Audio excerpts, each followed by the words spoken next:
You're unmuted. You're unmuted.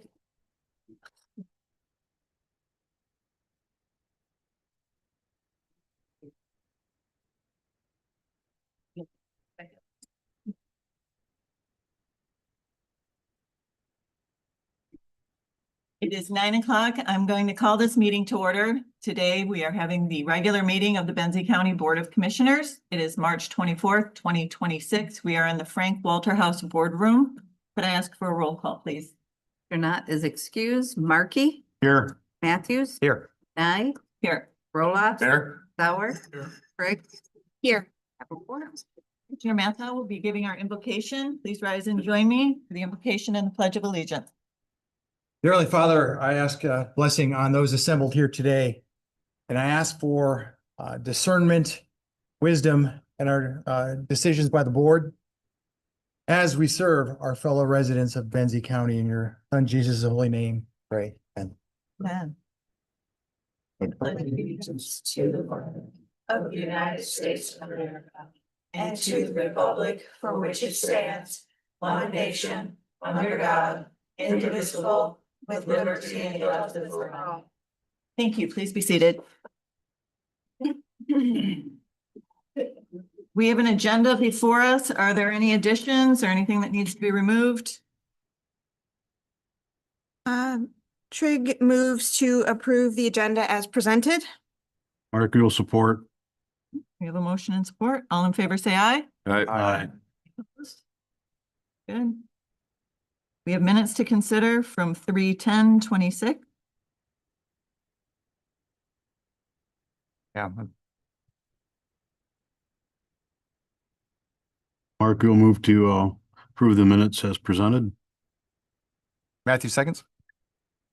We have a motion and support. Is there further discussion? Hearing none, roll call, please. Oh, is there none? All in favor, say aye. Aye. Any opposed? Very good. Okay. That brings us to our first public comment. Is there anybody who would like to speak?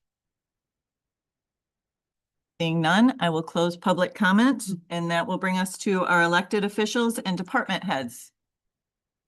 Very good. Mine's probably the longest, so I'll just get it over with. Don't get me hard. I was asked to give an update on the winter storm. Rebecca Huber's Office of Emergency Management. I will read my notes so I can stay on task. If there's something that I said that you need clarification on, please just interrupt me or I'll take all your questions at that. Significant snow accumulation and increased winds were on our radar prior to Sunday, March 15th. We put out social media posts with updates and preparation reminders to the community and for anybody who followed. Just for note, the Office of Emergency Management has over 3,000 followers on social media, and Central Dispatch has over 5,000 followers. So we were hoping we were getting some I don't know, people paying attention. I put out a pre-storm contact email to all of my human services people. That would be like the Paul Oliver and MDHHS to let them know that we are paying attention, and that put my email at the top of their list so they wouldn't have to look for it if things started getting worse. Sunday afternoon, the EOC was put in a monitoring and assessment status. That's just one step up from normal operations. That doesn't call people into the EOC. It means that my focus is on a particular event only, and it's not business as usual. Sunday, 4 p.m., that was my drive home. The roads were impacted, but they weren't anything bad, nothing we haven't seen all winter long, on and off. But the forecasting did not look favorable, and we weren't sure if it was going to miss us or take us out. It was, you know, everybody saw the forecast. It was kind of like, it was a very big swath. I kept in constant contact with the Benzie County Road Commission supervisor, and he gave me a Sunday 8 p.m. update that the conditions were deteriorating. I asked Katie to reach out to the chair and consider initiating building closure. We chose to delay the opening of the government center until 11 a.m. on Monday to get a better understanding of what might occur. Again, was it going to hit us or was it going to miss us? Monday morning, I had a 7:30 check-in with the state EOC the Benzie County Sheriff's Office, and the Benzie County Road Commission.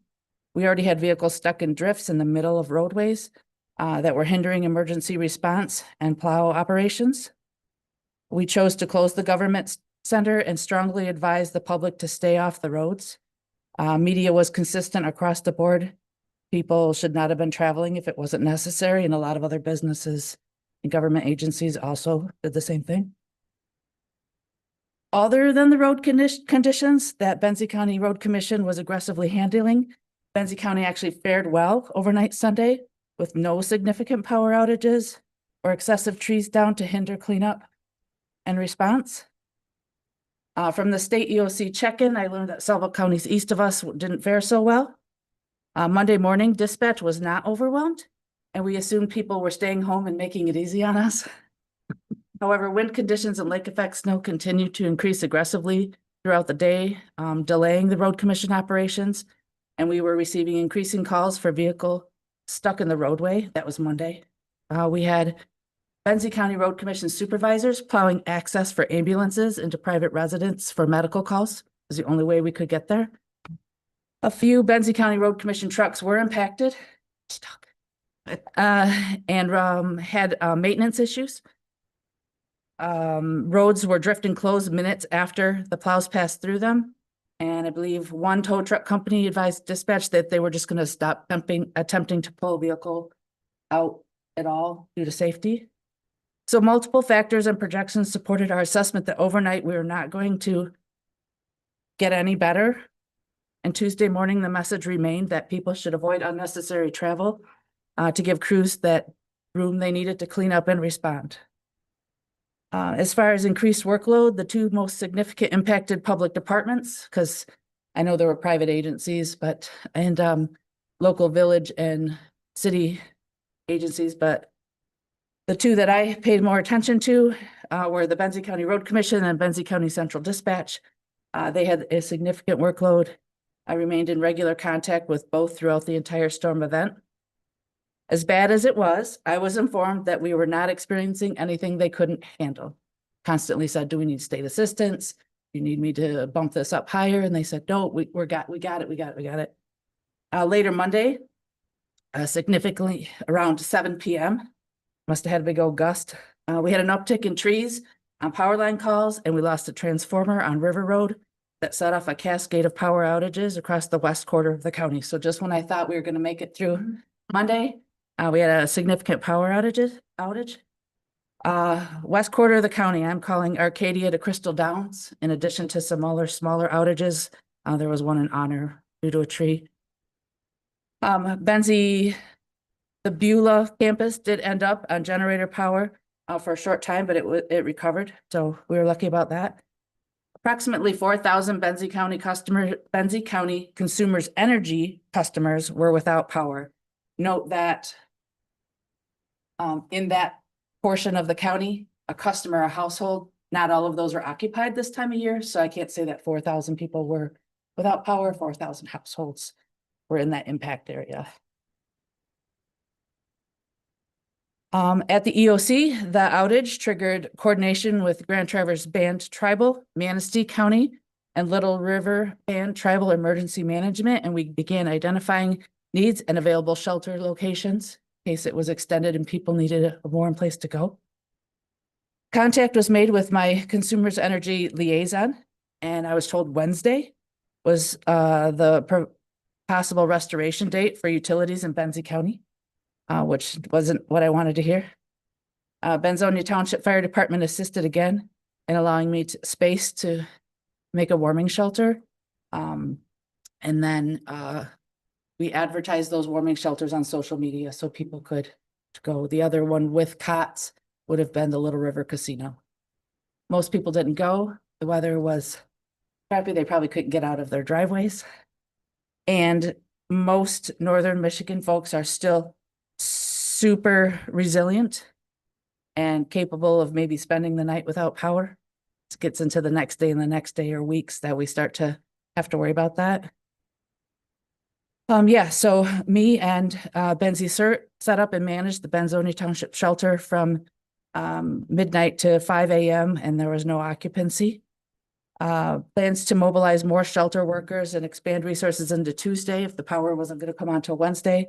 We're getting organized. Daylight on Tuesday. We started getting calls from residents who spent the night without power, starting to come into dispatch. Requests from the Area Agency on Aging, the City of Frankfort Fire Department, family members started to cascade those calls for welfare checks and humanitarian needs in the area. So that stuff that, okay, it's cold and it's overnight and we can't make it much longer, we're starting to come in. Tasks were organized with Benzie County or with Benzie EMS, City of Frankfort Fire Department, Village of Alberta DPW, Frankfort Senior Care stepped up, Benzie Bus stepped up to help conduct welfare checks, shovel access to homes, transport vulnerable persons to warm locations, source portable oxygen, source gasoline for generators. And the closest operational fuel station was Benzonia because all of Frankfort and Alberta were out. While conducting all of those tasks, we were in the middle of it, shoveling our driveway, power came back on. Follow-ups were done with the Benzie County Road Commission. They were positive that they could complete their goal of opening all Benzie County public roadways by the end of the day Tuesday. I personally walked into the Maples and they seem fine. Parts of their building aren't operational on generator. Parts of their building are not on generator. Follow-up was made with Paul Oliver, their COO, Christy Johnson, to touch point on their needs because they were another medical facility without power and on generator for overnight. Most of their staff stayed because the other staff couldn't come in. With the power up and weather subsiding, check-ins were good. We've moved back to a steady state of operations at the EOC Tuesday around 11 or so. There wasn't any need for further assessments and less people called because they had their power. And I think that they had that hope and could figure out what they were going to do and fix their things. Overall, Sunday to Tuesday, Central Dispatch handled 88 911 calls, 287 admin calls, administrative line calls. And they processed 133 calls for service. That's, you know, dispatching somebody to something. I mentioned that Sunday and Monday were relatively quiet because people were staying home that overnight. So most of that happened probably Monday afternoon into Tuesday. Many of the calls were regarding the road closures and discontent and power outages and a little bit of panic, which isn't really where we funnel those calls, but it is what it is. There's an after action review with all of those agencies scheduled for next week. Do you have any questions for me? When did we not be able to handle the storm? I'm really just flabbergasted. This stuff happened when I was a kid. It was not a big deal. And now all of a sudden you rely on the government to take care of you when the power goes out. I'm sorry this way about it, but just a little tough for me to, you know, if somebody's on oxygen, sure, we help your neighbors, but most everybody else, I think that Did you want me- not pointing at you, I'm just saying, What? why is this the big deal now, I guess, is what I'm trying to find out. I guess the big deal was if I didn't assess it and didn't communicate with the road commission and people continued to get on the roads and literally stop in the middle of a road and abandon their car, we were going to have to declare a state of emergency just to force people to stay home and their employers not to tell them to come into work. People were like, I gotta go to work. And it's like, you can't get there. We can't open the road enough for you to get there. About Benzie County Road Commission has, I don't know how many trucks they are, but they could not keep up. And that didn't include private roads, that didn't include driveways, that didn't include anything else. We just had people going whoop and then just leaving their cars. So there comes a point where people aren't listening to our social media prompts to tell you to do that. And they're just like, well, I gotta get to work. And then there they are, causing more of a problem than if they would have just said, hey, I gotta come to work today. So And in the first time that I can remember, our chair and Judge Thompson had to make the difficult call to close the county offices for a day and a half to approve that, relied heavily on your office, road commission, to keep our staff safe. And so. yeah, what we wouldn't want for building closure is people to come in here just to get, to check out a status of a location. It wasn't real, nothing was emergent that they needed to come in here, which means the staff didn't need to come in here anyway. And I had dispatchers that were stuck just trying to get to their jobs, and their jobs are important. Not saying that y'all aren't important, love that. But the immediate need for paying your dog license could have waited till Tuesday or Wednesday. So I do have a question. You said that you were set up at Benzonia Township. Mhm. People need a place to stay or warm or charge. Should the community know that that would be the standing location in any future events, or would that change depending on the event? It changes depending on the event. That was the place that had a road that was plowed in front of it, and they had power. No, what I would not want to happen is people without power just showing up at Benzonia without somebody prepared there, because it's not Benzonia staff that takes care of that.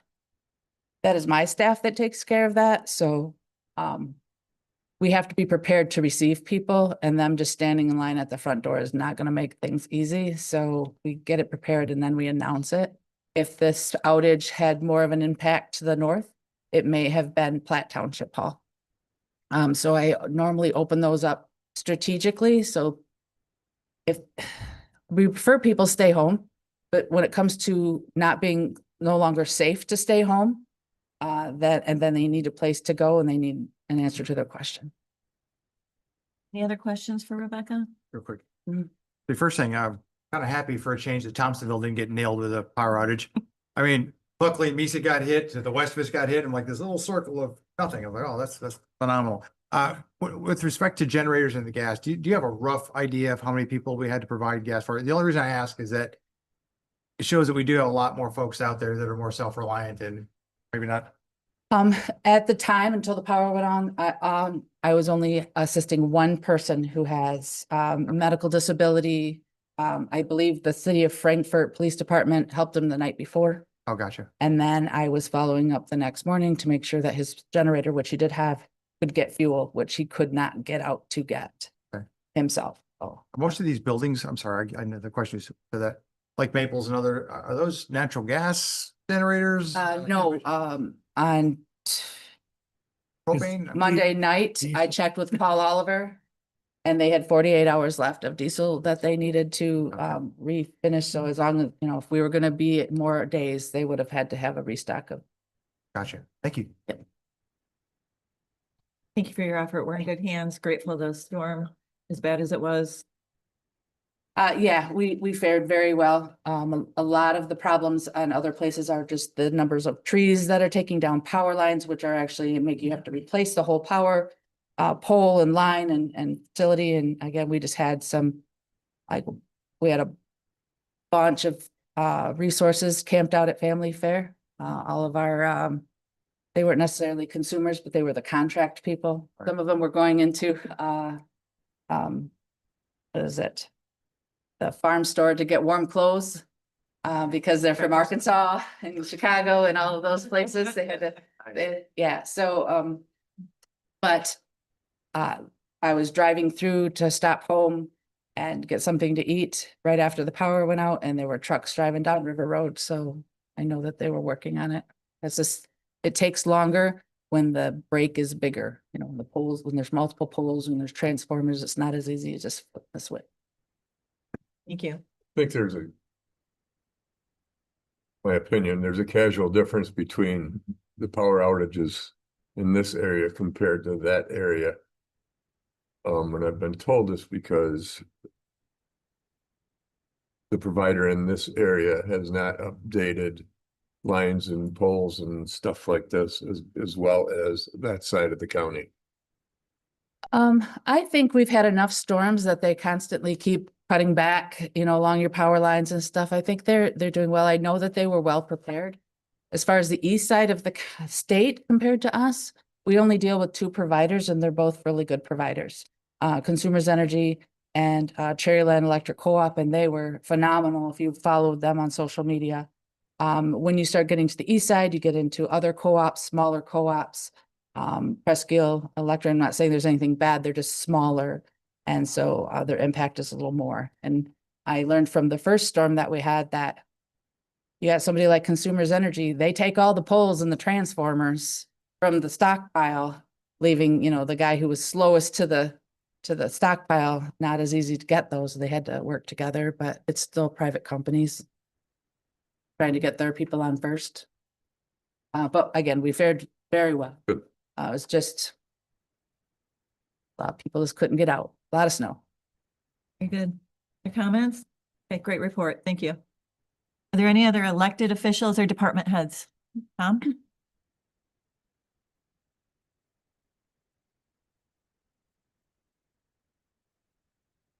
Relatively brief. Tom King, Director for Benzie EMS.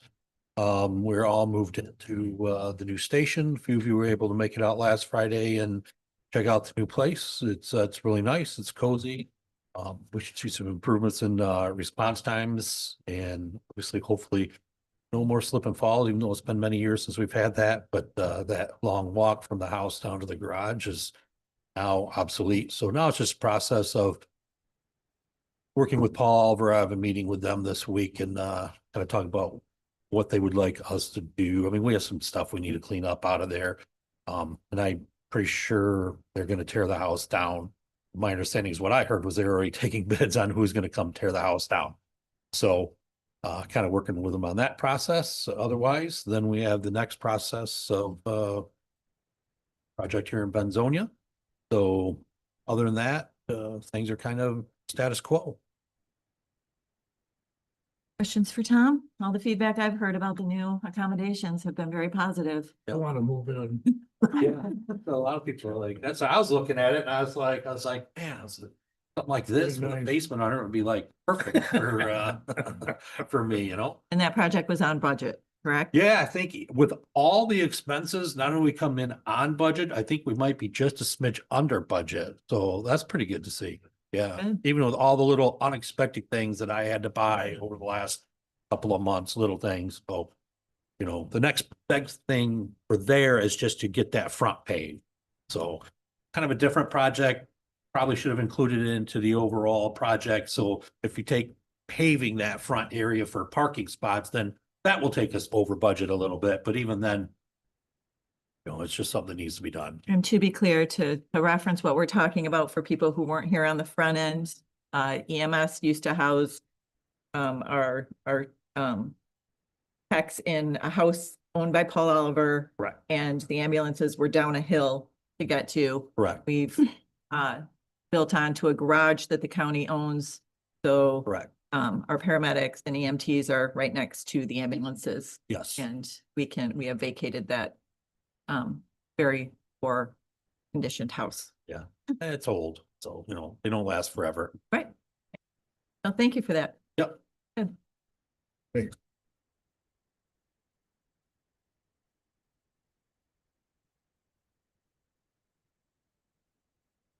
Hi, Michael Beach here with Equalization. I'll also have a brief report for you guys today. Our state flyover data did finally come in, so the folks that were asking for it got a copy of that, and it's on our drive now if anybody should need it in the future.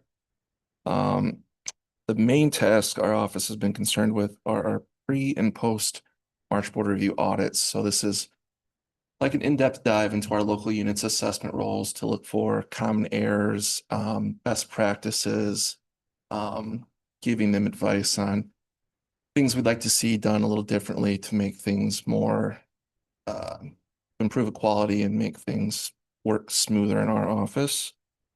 So we had 10 of our 13 units participate in that effort for our pre-March Board Review audit, which is a good turnout. That one is purely optional.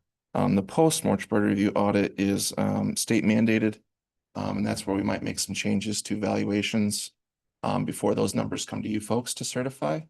So that work is ongoing, and we are gearing up for that big meeting next month where we'll present our equalization report to you folks about how things have changed from last year to this year, where you'll certify some values. Beyond that, we're getting ready for an annual assessors meeting where we'll kind of get to head together with all those folks, make some last introductions I've been missing, and kind of get everybody on the same page for the next year. That's kind of all we got going on right now. Any questions from me? I would just ask Michael, in our effort to educate the community about the Headley reset Sure. that will be on the ballot. You are a resource for people to contact should they have questions. Is that a fair statement? That's a fair statement. Yep, I've made myself available to administration should they wish to direct anybody to my office. That number remains open during business hours for any. Very good. What was the first statement you made? You said something just got up on the website? Yeah, it's our state flyover data. So the state's on a schedule now. So every number of years, they're going to fly over every county and there's opportunities. You kind of get a default resolution, which is nice, but not particularly useful. And Benzie upgraded to a 6-inch flyover, which is double the resolution and much more practical for our use. So that's available on the Caligo website. That's accessible through the equalization homepage on our website. But beyond that, there's over 170 gigabytes of different files that this flyover has generated that have gone to a bunch of different resources already. I know that the zoning website that we have going up is going to be making use of that data amongst other things, but that's what it is. It's that flyover from last year. Thank you.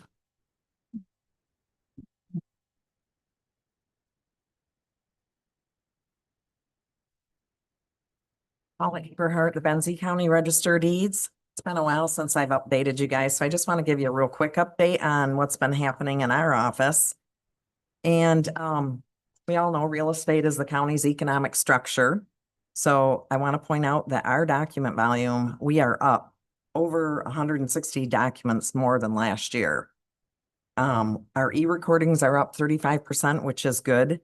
So you may not see as many people at the counters. A lot of people are doing stuff electronically now. We have a online search for the public, which is a Tapestry search site. That is up. We did, like, there was 3,997 searches on that last year. And that's mostly done like with attorneys, some title companies that don't buy our subscriptions. So I just wanted to point that out. That was up. We had 546 new subscribers to the Property Fraud Alert. And in case the public doesn't know, that is on our website. You can sign up for a free service that notifies you if anything comes in under your name. It'll give you an alert. And it is a free service through our Fiddler software. Passports stayed about the same. It looks like they're running. We still make a good revenue off of them after everything's paid. So it's a good service to the constituents. Although it can be time consuming, it hasn't interfered with our work. We make sure we get our records in for the title people. We have to pretty much get them in by the next morning. So no matter how many documents we get in a day, we have to get them in normally by the next morning for title people to review them. So, and I just wanted to share with the commissioners the cost and revenue report.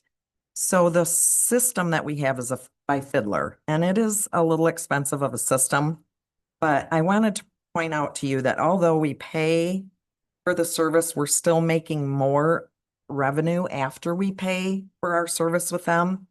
So our investment to them is $33,000. We bring in revenue of $35,000 after over on above what we pay them. And there's really only 3 systems out there for the Register of Deeds that are good systems. And I would say they're probably one of the best. Even though they are a little more expensive. Grand Traverse County Clerk hosts their data with them. And they were able to keep their secure system and operational during their following a cyber attack last year. So it just shows you they are on top and ahead. They try to keep ahead of everything. So I did want to point that out, that although we do spend a lot of money to have that system, we bring in more revenue from that system. So that's really all I got. Things are clicking along and girls are busy. And anybody got any questions? I do. The revenue that you make from these things, Mm-hmm. can you explain to the public where that money is allowed to be used? Yeah. Mm-hmm. Most of it goes into the general fund. We do send county, or we get to keep the county transfer tax. we do have to send a big portion of state transfer tax to the state. The rest goes in the general fund. There is, I think it's $4 per recording that is required by the state of Michigan to be kept in the Register of Deeds fund. And that is only for upgrading technology. And that came about a few years back when some of the registers were getting so far behind. They couldn't keep up, so the state put in this legislature that that money went just for technology. So Appreciate that because it's always been my impression, well, obviously I'm wrong, that the money stayed in your no, department. And no, so this does benefit the entire. there's a large portion that goes into the general fund. Yeah, Appreciate it's it. just a small portion that goes into that technology fund, Mhm. just for keeping things current. So, I mean, with, you know, the real estate has to keep moving, and if it's not moving, right. so our records have to be up to date. So, Thank you. okay. That, Please tell me a little bit more about the passport service for our constituents and maybe the costs associated with that, just to kind of get it out there. so we took over passports after the clerk's office. They could not do them anymore because of the conflict of having birth records in their office. So it is online. You can go online. We've got the forms in our office, but we prosecute them and we mail them out. We charge $35 for a new passport to do the mailing and everything. That money goes into the general fund. It does cost them money to send in the passport. It's like $130 for the passport book. But like I say, all that's in the form. Our office just takes care of processing now. So You don't do the photograph. we do not do the photographs. There used to be a place in Beulah, but when she retired, nobody else took them on. So Walgreens is about what we have. The sheriff's department couldn't do that, you know, mug shots and headshots. Just for you, Len, just for you. All right. Thank you, Paula. Any?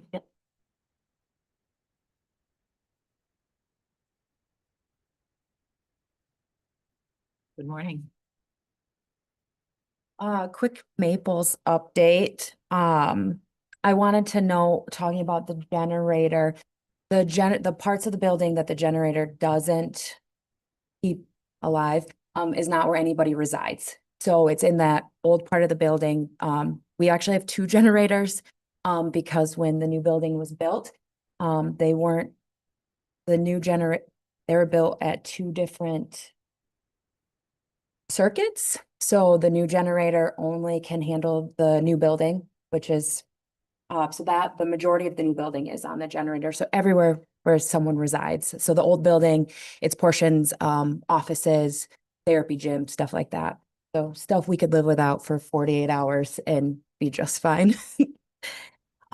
Just a quarterly update. Our average census stays strong, over 98%. I was looking back, we've been we averaged 98% or more census since 2022. So we are staying strong. We've had over 300 referrals since October 1. 48% of them are Benzie County residents. And so we're sticking in that 98% with Benzie County residents. I think I ran it this morning. I forgot to write it down, but I think we've had 60 admissions since October 1st. So questions for me regards the Maples? How's your staffing levels? Good. We are at 161 employees. Well, 163 after today. We have two new maintenance people. We have a retirement at the end of the month. So we have two new maintenance people starting today. So 163, and really, really proud of our staff. We were unable to shut down during the blizzard. And it's about 100 employees a day. That's to run 24 hours at the Maples. We stuck through. We had people spend the night. We set up some sleeping areas. We focused in on the people that lived the closest to the Maples. So looking at people who lived in Frankfort or right near Frankfort, to try to give those people who live outside the city limits a chance to stay home. So we worked through it, and everything worked out good. There wasn't a lot of forcing. It was people wanting to stay, which feels good. They understood where the community was with driving. And so they didn't want their coworkers on the road if they didn't have to be. So there were some long hours, but we got through it. Everybody's happy, happy, healthy, warm, fed everyone. We had some kids come in, fed them, no school. Later in our meeting, we're going to be considering approval of your ballot language in August. Did you want to speak to that at all while you have the podium? Sure. Do you want me to talk? I have a little Are you coming back something. up at It's that up to point? you. Okay, no, you want to wait and do it then? That's fine. I I- didn't know if you were staying or I can if you want me to. Up to you. It's up to her. it's up to you. Okay, I'll just read what I have. Stay and address it later in the Okay. meeting, that's fine. All right, let's go. Okay. Okay, so as you know, I'm here today on behalf of the Maples. But more importantly, I'm here on behalf of the residents and the families that we serve every single day. The Maples is more than a facility. It's a critical part of Benzie County's healthcare system. We care for our community's most vulnerable individuals, and we do it at a level of compassion, dignity, and quality that this community not only expects, but they deserve. We're proud to be one of the top 5 employers of Benzie County. With the 160, that puts us right up there with Crystal Mountain, Graceland, the school systems, the banks. And when thinking about that, Crystal Mountain, the majority of their employees are seasonal employees. Although we love all the fun at Crystal Mountain, we're offering year-round health benefits for, our staff. Over the past few years, we've made significant strides. We strengthened our workforce. We've improved quality outcomes. We've expanded our services, and we've built a culture that people want to be a part of. Our census remains strong, and our reach continues to grow, and our priority, which it always has been, but it continues to be Benzie County residents. At the same time, reality is we're facing increasing financial pressures, the cost of labor, regulatory requirements, and the ongoing needs of the investment in our building. This millage has historically been a key piece in allowing us to remain stable, competitive, and locally governed. So placing this millage on the ballot is not just about funding. I think it's also about giving our community the chance to vote on what they want to support. We're committed to transparency, accountability, and the responsible stewardship of the funds. And we're also committed to continuing growing the evolving needs of the community. So I'm here today to respectfully ask for your support in placing our millage on the August ballot. Very good, thank you. Thank you. Good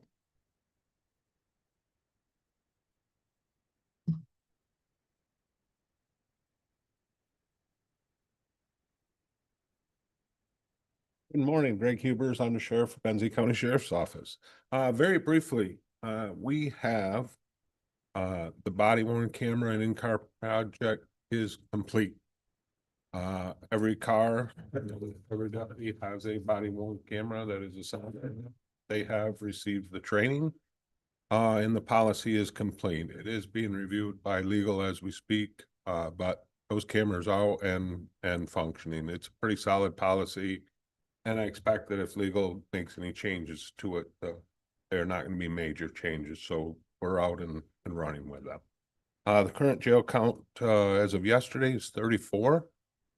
23 are Benzie inmates, 10 are Grand Traverse inmates, and 1 is a Manistee inmate. We are striving to get the Grand Traverse numbers up in our jail to 15. 15 is about the max we can hold right now. As you are all aware, and you may or may not be aware, we house for Grand Traverse County. They have an overflow problem there. And we do that, we bill Grand Traverse, and so that isn't a revenue source for us from Grand Traverse County. I don't know the numbers from last year. Katie, maybe you can help on that, but somewhere around 100,000. That in revenue that we generate from housing inmates for Grand Traverse County. That helps offset the cost of the jail. It also helps offset what we have to ask for in the millage because we're generating that revenue. We have the beds. We are getting that revenue. On the HR standpoint, we have one road deputy vacancy. We have 2 corrections officers vacancies. And I think that the sheriff and I sat down this morning and I believe that we're going to move forward with another sponsorship to the academy. So I would say in the next week or so, we'll be putting out the paperwork or the request for people to apply if they want to be sponsored through an academy for the road position. Any questions on that? What's the duration of training? The duration would be the academy in, it depends on which academy they go to, typically 12 weeks in the academy. And then they will have a year-long field training program. They won't be with a field training officer for that year. They will be for about 6 months. Then they're on their own, but it's still a probationary program for a year after they graduate from the academy. That is a state program that the Michigan Commission on Law Enforcement Ethics and Standards pays for. They pay not only for their cost of the academy, but their salary. They reimburse their salary to the county while they're attending the academy. That's a great program. That money dries up really fast within the state. We are Benzie County, and we've sponsored one person to the academy. And that was a great opportunity for us, and she is thriving and doing really well. Wayne County sponsors their, Detroit Police Department sponsors their entire academy through this same fund. So you can understand when they're doing 125 to 250 people a year, how fast those funds are depleted to sponsor the academy, and we are asking for one. And they don't say, Benzie, you're guaranteed one. They say when the money's gone, the money's gone. So it's important to try to get those in the beginning of that fiscal year to get that funds that the state allows for that. I just have one question. You talked about body cameras. Are we required to keep footage off those cameras for a certain length of time, or how does that work? We are body cams, everything that is on the body camera when it is actively playing, and it's not always actively playing. The policy dictates when you must have that body camera on. Just real small examples, they can't have it on in a public meeting unless there's some anticipated problem, but they can't sit in this meeting and have it on. They can't sit in court and have it on. They can leave it off when they are having lunch, although our policy and procedure says that the video portion remains on and the audio can turn off. They can turn off the audio in certain circumstances, and that's in some planning stages. Most of it's guided by state law. But really, to answer your question, what we have to consider is everything that's on that is evident. So the retention period goes right along with the state retention period for the nature of the crime. If on the body camera is video of a homicide scene, the retention period on that is 100 years. If it is, and that's the same as the evidence.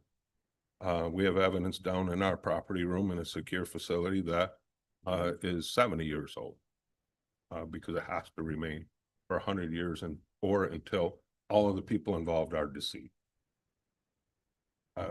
So there are certain periods, Commissioner Sauer, that those are saved. They are all saved in the cloud, and that is part of that yearly renewal cost.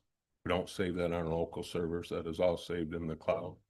Our management system for it is really a nice system. It's very user friendly.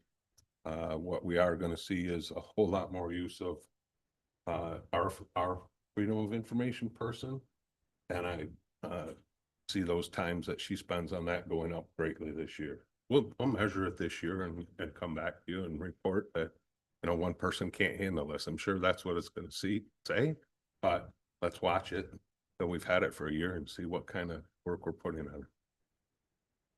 That's when they have to go back and retrieve something? Is that what you're talking about? Yeah, If okay. there was a freedom of information request, Okay. somebody can request the camera footage too, of both the car and the body worn camera. Quite a job. It's basically hour for hour, Hmm. meaning if somebody requests an hour video footage, it takes an hour for that person to process that request because they have to watch it in order to know what release. Are there redactions? Redaction is pretty much hour for hour. Any other questions? Just to confirm, it's about 140,000 that we received last year from Grand Traverse County. I looked it up. All right, thank you. So 140,000, that was the income generated from housing Grand Traverse. Thank you. Any other questions? Thank you.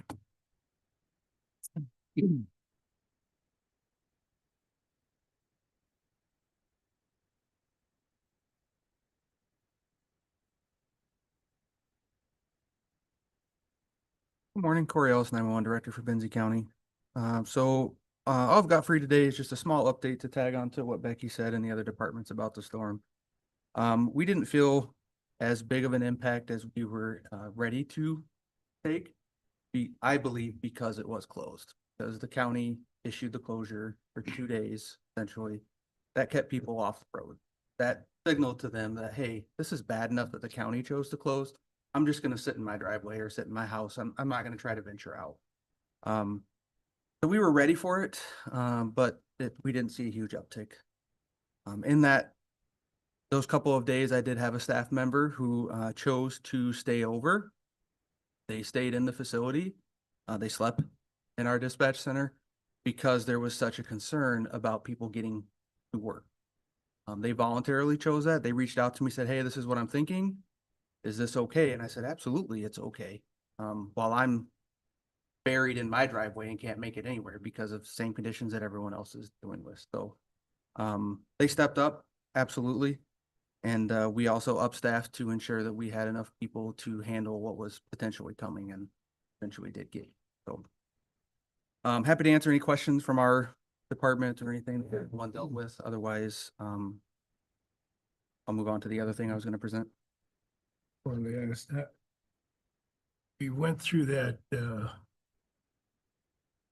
short webinar with consumers. You see that as being helpful? Got through that? I did not. Oh, you didn't? I remember. No. I did, but it was interesting how they look at. Kind of nice to be invited to listen in.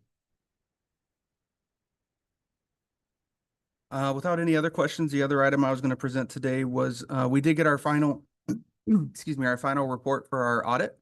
This is not the same audit that the county normally goes through. This is very, very specific to 911 only. And the reason this audit happens is because of our funding mechanism, which is the surcharge funding that we've talked about a lot. So this audit has two parts. There's a financial element of it. That's a separate portion. There was a meeting about that. It was virtual. Kelly was a part of that meeting, Katie, Leslie, myself. All went well. All was fine, and I'll get to that at the end. And then the second part of it, they came on site, and the purpose of their on-site audit is to talk about the operations of dispatch, look at some of our policies, speak with our staff, essentially find out if what I'm telling them is happening is what's really happening. They also had conversations with some of the other responders in our county. Office of Emergency Management was there. There was a fire chief. There was somebody from EMS, Sheriff's Department, and they had all that conversation, and everything turned out well. So I will send out a copy of this report to all of you so that you can read it as well. I'm not going to read it page by page here. But the main thing that I want to talk about, and you'll find it on the last page once it gets to you, is we had 0 required action. None. We don't have to do anything. We were found in full compliance. So I took that as a pretty big win because we've made some pretty significant changes in things that we're doing in dispatch. So they did give us 4 recommendations. 3 of the 4 are already in process. The first one was to discuss a revenue stabilization plan. They quickly came to the same conclusion that we came to over a year and a half ago, that we need to stabilize dispatch fund. They said the same thing.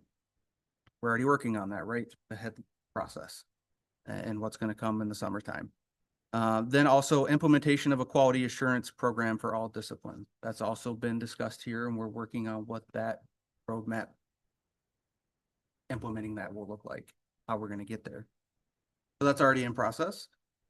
create and implement an evacuation policy. So I found that slightly comical in the sense that that was already started before that was ever mentioned. That was not really a conversation that we had, but they put it in as a recommendation, and we just adopted that policy at the last 911 advisory board meeting. And in order to go through that process, it takes longer than what this audit figured out. So I found that a little bit comical that they also identified that, but we were already doing it. So that's actually already done. And we are going to test that in April. We're going to walk through that and do an exercise on it as well. And then the last recommendation that they had was to review staffing level needs. And they talk about it a little bit in the report itself, which is 11 pages. But they kind of came to the same conclusion that we have already all come to. And in order to fix that, it's stabilizing the funding. But we need to have 2 people on duty in dispatch 24/7, 365. There's a safety element to it, and then there's also a workload issue. So they kind of found the same thing, which was great. To me, that says that we're on the right track. We're going the right direction and we're doing the right thing. So like I said, I will distribute that out to everybody. Happy to take any questions on it. I know you haven't had a chance to read the whole thing, but I will distribute that to you. Thank you for sharing that story about your staff. Benzie County staff goes above and beyond. Absolutely. Thank you. Thanks, Rick. Any other elected officials or department heads? Very good. We will go on to approval of the bills. Looks like we're being asked to approve $295,552.05. Olaf's make that motion. Mark, you'll support. A motion and support. Is there further discussion? None. Roll call, please. Markey, Yes. Matthews. Yes. Nye, Yes. Roloffs. Yes. Sauer, Yes. Craig, Yes. motion carried. Anything you wanted to add, Kelly, or no? All right, that brings us to our presentations. Sean Enchek from probation. Thank you for being so patient.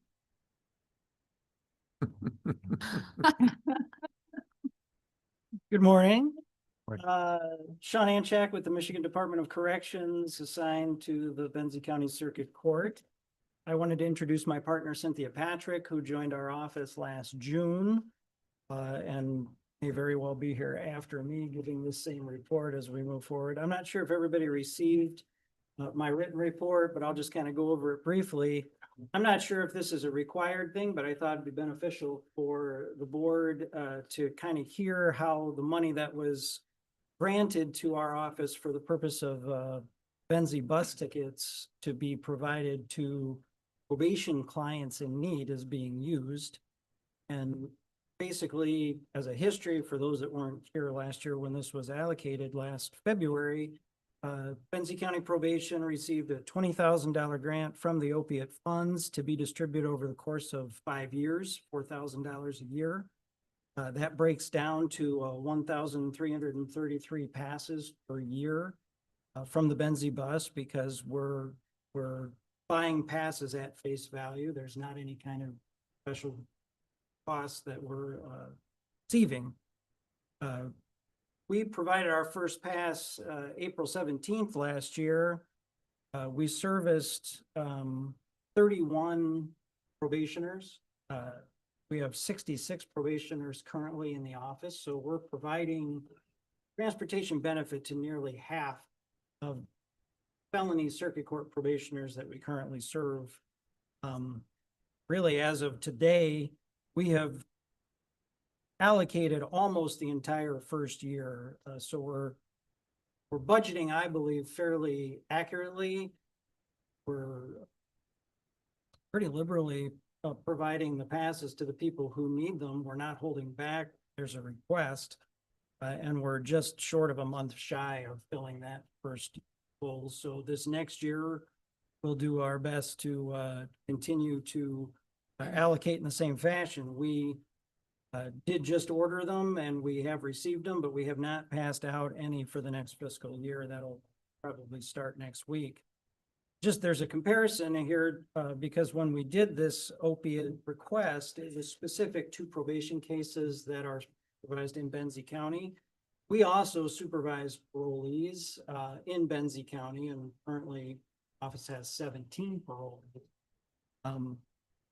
I think statistically the numbers kind of play out. Out of 17 parolees, we're providing state services to 12 separate individuals.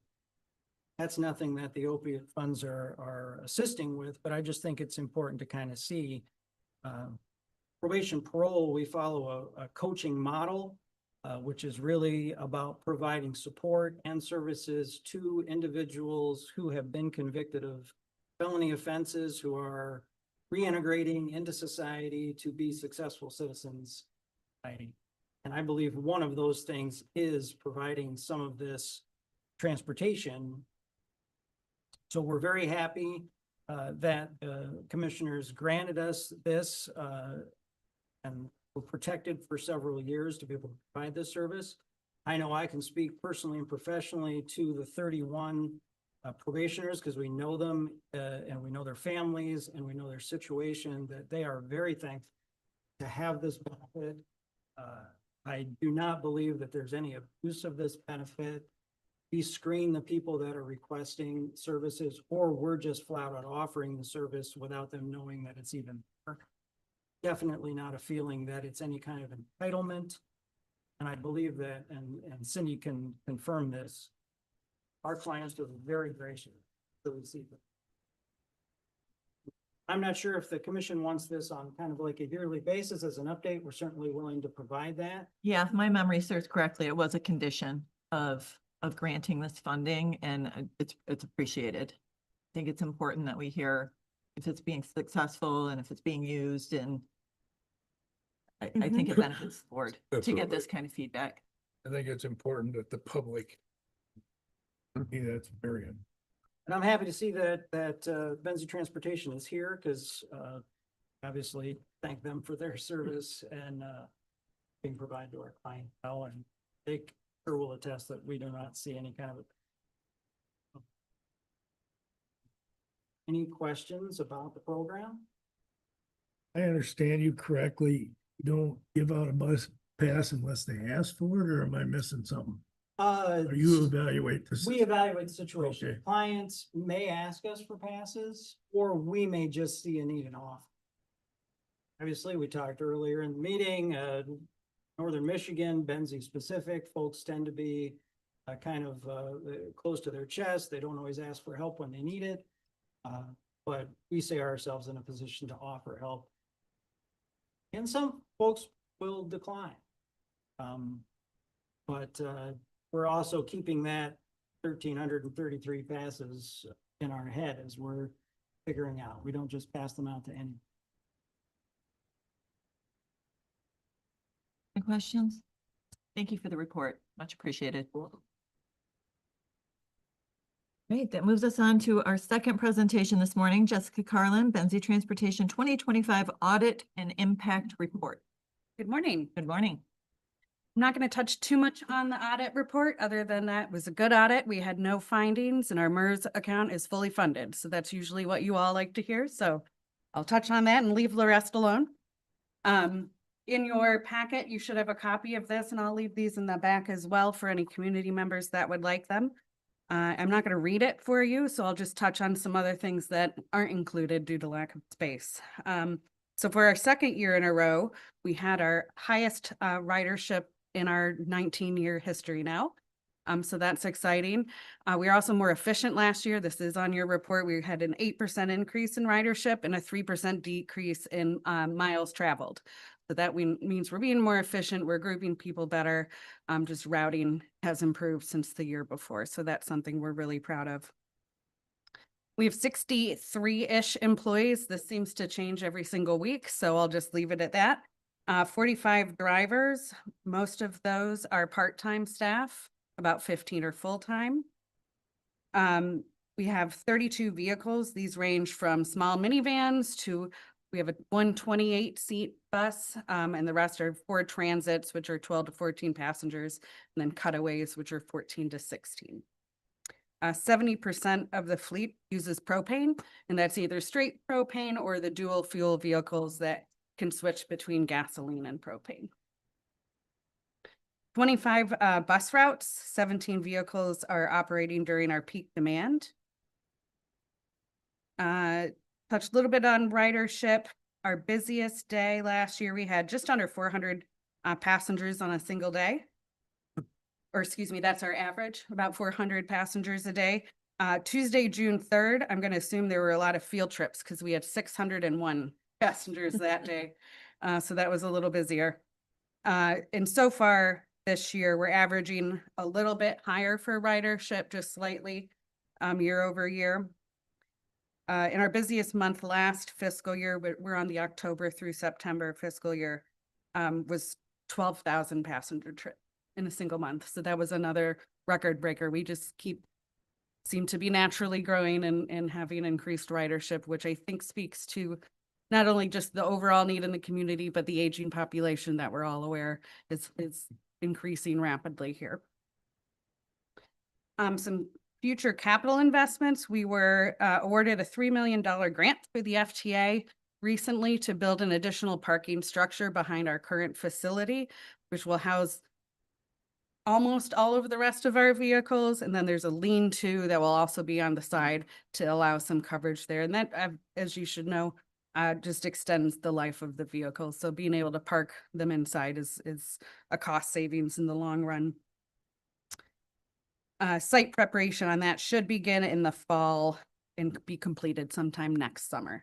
Or fingers crossed, everything goes like it's supposed to. We did recently expand our Health Rides program, which is the non-emergency medical transportation program, available all of Benzie County, and then we do appointments in Leelanau, Wexford, Grand Traverse, and Manistee counties as well. We were doing that 3 days a week, and now we operate 5 days a week for that service. And what we've noticed recently is an increase in requests for downstate trips, DeVos, Ann Arbor, Saginaw, those types of trips that people just can't get to for specialized medical appointments. We did a sort of test run to Grand Rapids about 6 months ago with a passenger that was going to be a one-day trip, and that went well. So we're making plans to do that type of service sometime in fiscal year 2027, hopefully. And then we'll be on those smaller vehicles. Some will have to be wheelchair accessible, but most probably won't have to be. So we're working on that for next year. And that's pretty much what I wanted to touch on. I'd welcome any questions, but before I take the questions, I did want to offer to all of the commissioners, some of you have been there before, but Mr. Matthew, maybe you haven't. I'm at Strigg, I don't know if you have as well. You're welcome to stop by at any time, and we'd love to give you a tour and show you our facility. So Great question. Okay. Citing the increase, it seems like going to be year after year in passengers. Is there like a 5-year plan out there for increasing the number of vehicles, 50 vehicles, 100 employees? Is there like a goal that you've looked at that based on the numbers now and the trajectory? it's just been sort of, let's do everything we can to keep up at this point. We have an increased millage that will be going into effect next year, and we are making some plans now that we have that in place. So nothing I'm ready to discuss publicly. Sure. But yes, we have those things we're thinking about for sure, because I don't see it slowing down. Great. When you talk about these longer trips to Grand Rapids, DeVos, things like that, what is the charge to the rider for a trip like that? So we're still working that out. This was paid by another medical facility, so that was our hourly rate. We have a partner called Michigan Transportation Connection that if you're low income or disabled, they will cover half of the cost, whether that's local, which is a per trip rate, or long distance, which is that hourly rate. So we're still figuring those things out, which is why we're not quite ready to launch with that as well. But that was an hourly, and that's door to door, including wait time. I do want to express appreciation. You started posting your meetings online. You have a camera in the room. Is there any move in the future to having them be live like we are so people can attend virtually? We could certainly look into that. Yeah. Okay. We're still kind of learning how to do it. So I think that was the board's desire at first, and the operations manager and myself were like, let us figure out if we know how to do this. Yeah, it looked And like then- you posted it the day after the meeting. Yeah. Yeah. And the quality was very good. Good. I think you're ready to launch live. My 2 cents. Only if he's there at the same time, because when he's gone, then I have to do it, and I don't know. Yes, I do have a question. So, first a comment, a Benzie bus is a game changer for the community, it had it been around when I was a kid, I think things would have been different. So, I think this is a really great asset to the community. I think Rebecca kind of touched on, you all helped during Snowmageddon. And so I was just wondering more about that piece, that community piece, because I know you were closed for regular routes. And so I was just wondering what. We didn't actually end up getting called in, but we were ready to help get people to warming stations if we could get to their home. Okay. We are an emergency shelter for Red Cross. We have cots available. We've used that setup once, I think in 2012 at the last snowpocalypse. Is that snowpocalypse and this is Snowmageddon? I don't know. I think, yeah. So, because we have a generator and showers and a small kitchen. So we are able to do that if the need arises, but there are so many sort of churches and things that step up now to be warming centers that I don't know if we'll need it again. Okay. Sorry if that question Yeah. caught you off guard. No, I all was right. direct with their operations manager and he had to dig out the van first. And again, he was digging out the van when we got power, but he was ready to come and pick up the person we needed to get. Okay. We did help for a fire in Lake Ann not too long ago. The horse barn burned down and they needed a warm place while the fire department. Rehab. So we brought our bus over there. Yeah. Very cool. I just kind of wanted that highlighted, right? The great community aspect you all bring. So thank you. Well, thank you. Mm-hmm. Any other questions for Jessica? Very good. We better not have an. In that case. All right, let's move into unfinished business. We have a discussion regarding general operating millage for Benzie County and townships on August 4th ballot. We've made a commitment to inform the community. So this topic will be touched on at each of our meetings until the August vote. And so there is a lot of information in the packet, again, discussing this topic. Katie, did you want to take it from here? Is there anything further you wanted to address? Yeah, just quickly. So I did include a bunch of information into the packet for everybody. And this is the same information that I've been passing out as I go and present around the county. And hopefully you're passing it out as well.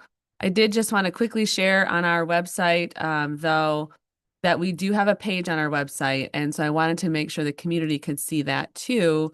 So our website, as you know, is benzieco.gov. This is the Benzie County website, and there's a few spots right here on the homepage where you can access the additional information. I know a lot of the community likes paper, but we have a great group that like computers as well. So right here on the homepage is the general operating millage ballot proposal information, and that's also down here as well. But when you click on this, there's some high level information here and then various links. And within these links, you can see here, we do have a tax estimator. So Michael Beach is way more techie than me, and he's really good at these things. And he worked with his colleagues to create this tax impact estimator for us. So if you have your parcel number, which you can find on your assessment change notice or your tax bill or what have you, you can type that in here, and then this will calculate for you so that you know the impact if that millage were to approve. This website, though, in general, just has a ton of information for the community. For those who maybe don't want to read the 10 pages of information, they can go on this website and kind of take it at bites. So this is meant to be helpful for the community. And again, this is accessed right on our website, benzieco.gov. general operating millage info, and then there's the information with the links. So just wanted to make sure the community was aware this resource is out there if they had questions. Obviously, our phone number works in our office as well. In addition to Michael Beach, we're happy to answer questions because sometimes it just is easier to chat through it versus reading the information. So anyone's welcome to call as well. I still have more meetings on the calendar to attend, more township meetings, as well as community meetings. So those are coming up here too over the next several months. So I'll be out and about in the community trying to answer any questions that the community might have. That's all I wanted to showcase. So I would say that the townships, based on the recommendation by the advisory committee, the reset being asked is for their maximum of 1.21, and that's what the calculator calculates. But each township has its own decision to make. Correct. Of what they're going to levy. So the township that you're in, they need to start having discussions about what their needs are. Should this pass, where they're gonna set it. So the calculator is calculating the maximum at the township level. Mhm. It may not be set there, Correct. depending on which township you're in. Just want to point that out. Correct. Yep, it's the maximum allowable, but as we continue to say, it's what the need is where the levy should land, and it's up to each individual township to establish that number. And then it's up to the county to establish their number. As you know, we adopt the L 4029 annually at budget time, so typically in September, and that's when the taxes are set from a county millage standpoint. So that's general operating millage, that is the Maples, that is these other ancillary millages like the jail and that sort of thing. And so each taxing authority establishes their specific levy annually when they adopt those L 4029s. The townships do that on an individual basis. Benzie Transportation does it on their individual basis. They adopt those L 4029s annually as well, which sets the levy then for the following year. Anything else need to be added? I want to talk today, I guess. You're very Found it really easy to go to the equalization page, go to the parcel search, then find my lot number, then go in and use the calculator. Calculator is a great tool. I had to show the boss at home and it's like, look, it's gonna go up $270 for the entire year. Okay, I think we can make it work. That was nice to know. Pretty darn close exact number that I'll be looking at. Just like. Oh, Michael. Yes. People online can hear you.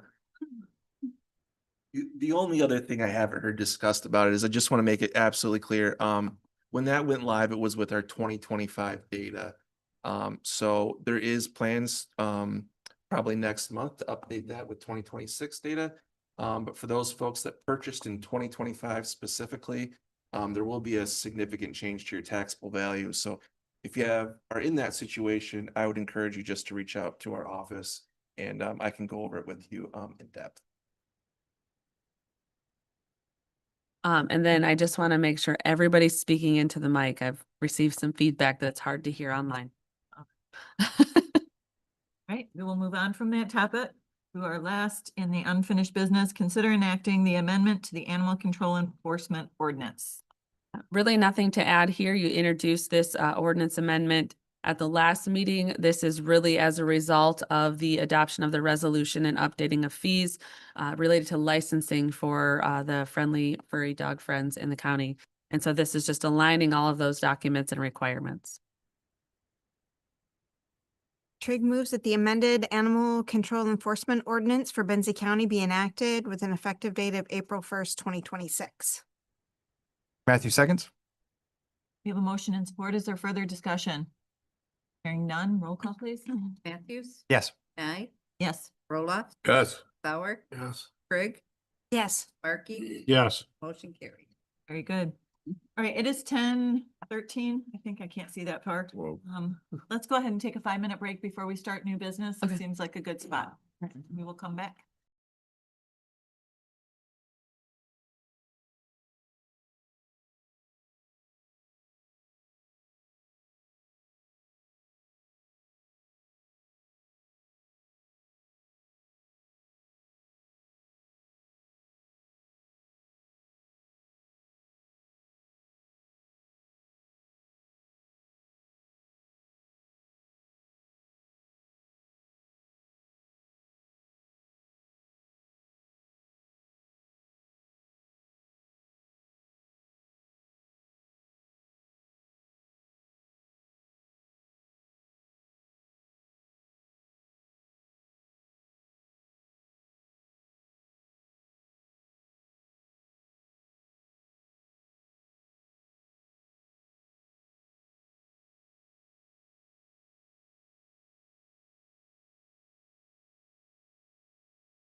All right, you're unmuted.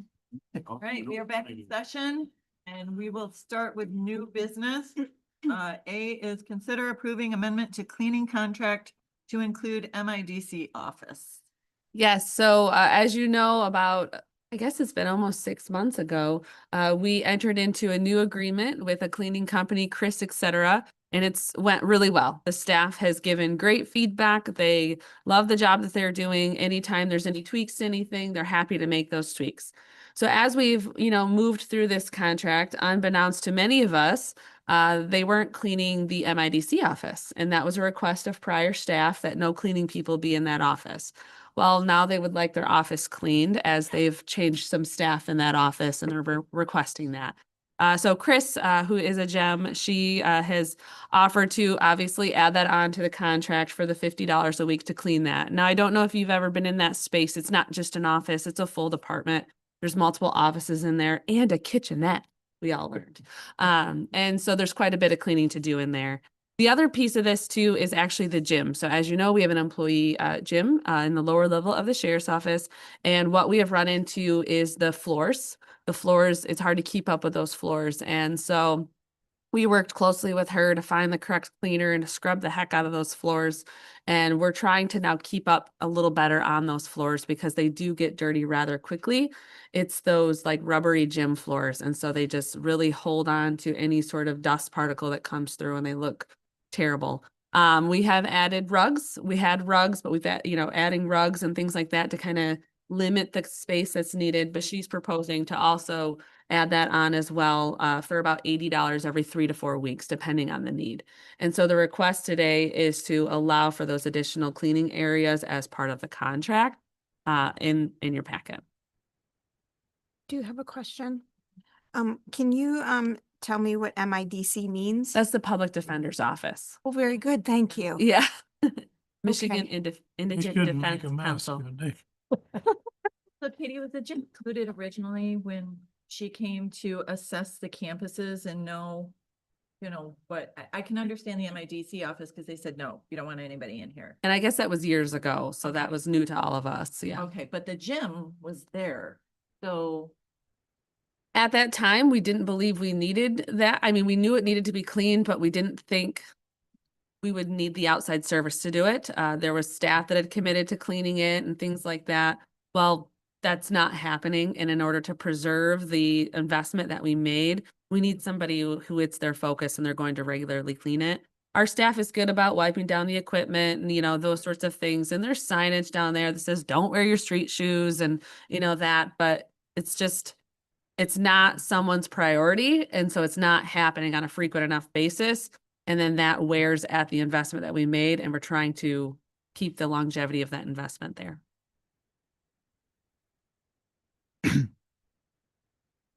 All right, Drew will move that the Board of Commissioners accept the amended proposal and authorizes the amended agreement with Chris, et cetera, for cleaning services of the campus in the not to exceed amount of $1,950 per week for campus cleaning and an additional $80 per month for the gym area for a period of 3 years.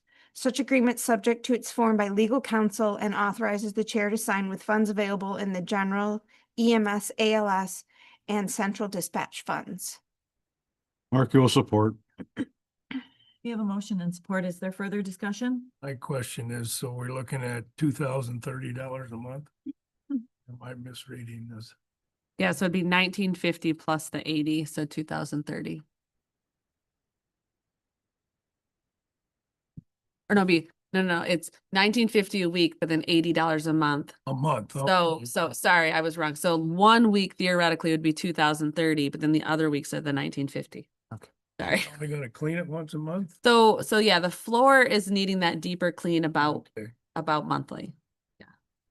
And users are sweeping intermittently, or is that just a assumption that I'm making that they would? Yeah.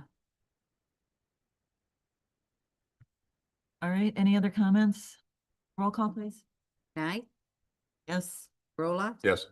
Sauer, Yes. Craig, Yes. Markey, Yes. Matthews. Yes. Motion carried. Item B is consider allocating opioid settlement funding to recovery court.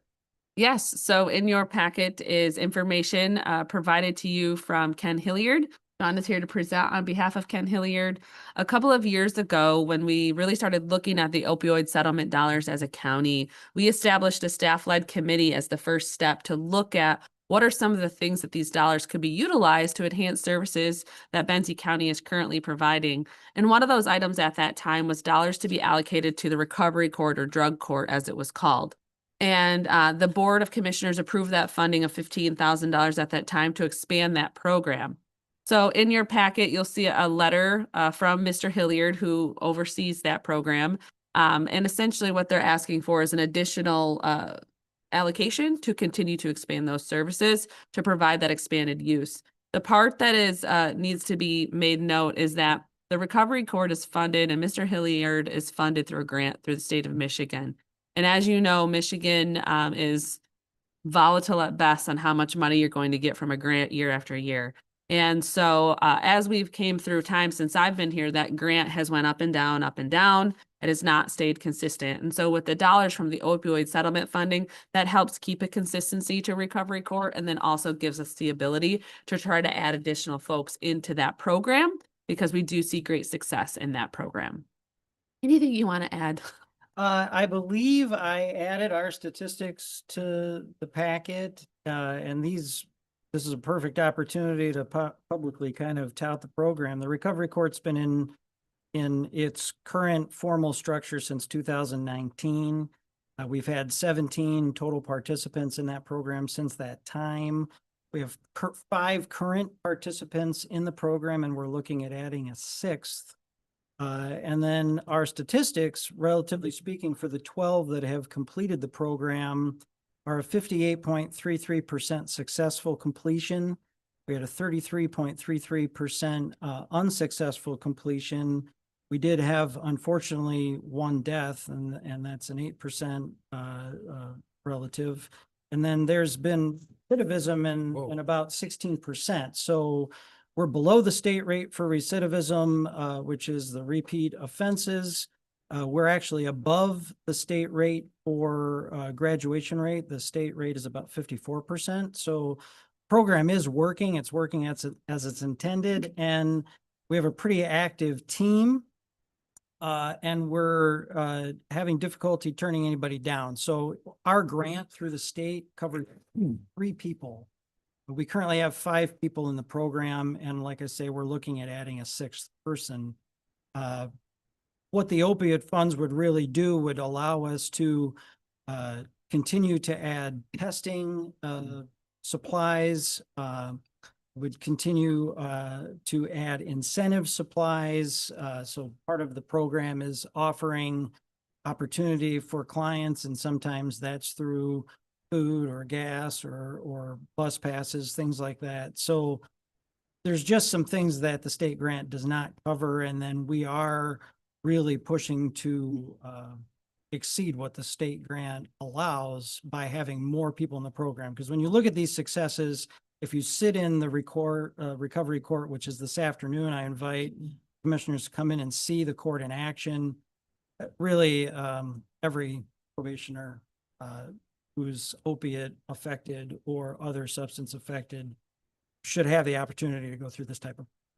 It's incredibly effective, but we have this elite small group of people, and we're just seeing this really amazing response from them. So if the board would consider allocating some opioid funds, we would be very appreciative. And I believe there was, on our part, neglect. We didn't realize that was going to have to be a yearly request. I think Ken Hilliard presumed this was going to be kind of a recurring allocation. And we did not seek it last year and didn't seek it this year, but we realized that that's our fault for not doing that. We're late from when I think that deadline would have passed, but we definitely would appreciate. Have the funds, correct? That's correct. I'll make the motion. Board of Commissioners allocate 15,000 to the Benzie County Drug Court Program with the funds available from the opioid settlement funds. Matthew seconds. And we have a motion and support. Is there further discussion?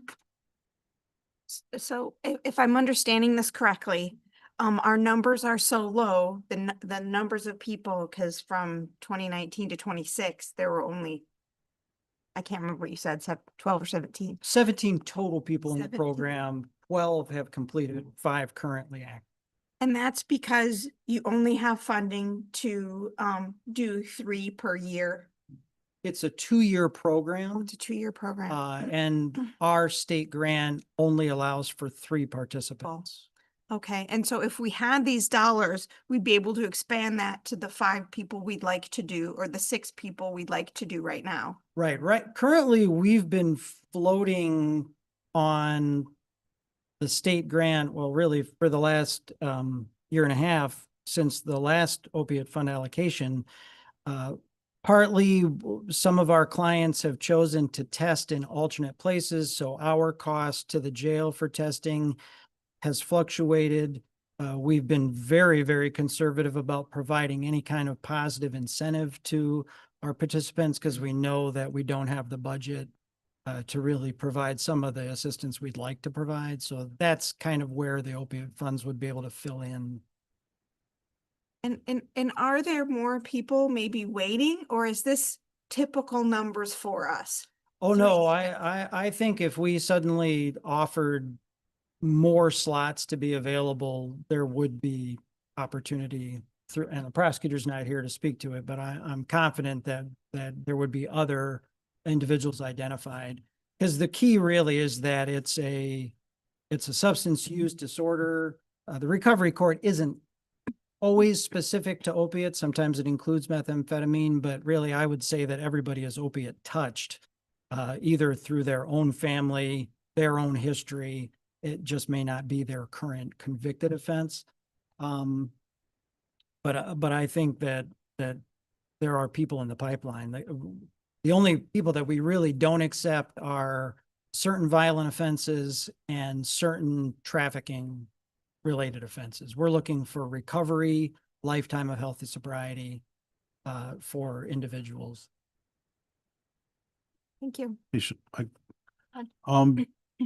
Do you know if they reach out to the Public Act 2 grant funding of the substance use disorder, the liquor tax? We as a team cannot do that. That I think has to be accessed through a treatment provider. So like Catholic Human Services can Okay. access that, Central Wellness and MRE, but the court itself, I don't think has access to those funds. I don't see why not. I don't see why the court could not. I think you have to be a substance use provider to access those funds, and maybe I'm mistaken. I sit on the committee that approves those at the region, and yeah, the courts probably could and should be applying for that. Okay. If you want to talk to me after, at 12:30, and I will bring that up today. yeah, if you can reach out to me and I can help with that if need be. Okay, perfect. John, to Christie's point, if you think there are more people that would benefit from this program and you would need to increase your ask, this is siloed money. I mean, that's what it's there for. And we've said from the beginning that we don't want it sitting in an account. We want it out there doing what it's supposed to do. So I don't know if you're being conservative in your ask, but when I hear you say there are more people who could benefit or more people in the program, I mean, it's my position, get them in. Ask, it's what the money is there for. And Understood, these and I will- percentages are impressive. I will pass that on to the team and definitely have that consideration. The opiate funding would not go towards the administration cost. So that's one of the things the grant funding, and Katie had talked about the grant funding from the state kind of going up and down. It's mostly just gone down.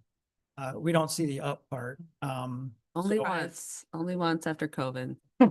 We're regularly trimming what our ability is. So I think our coordinator currently works 19 hours a week to manage the data.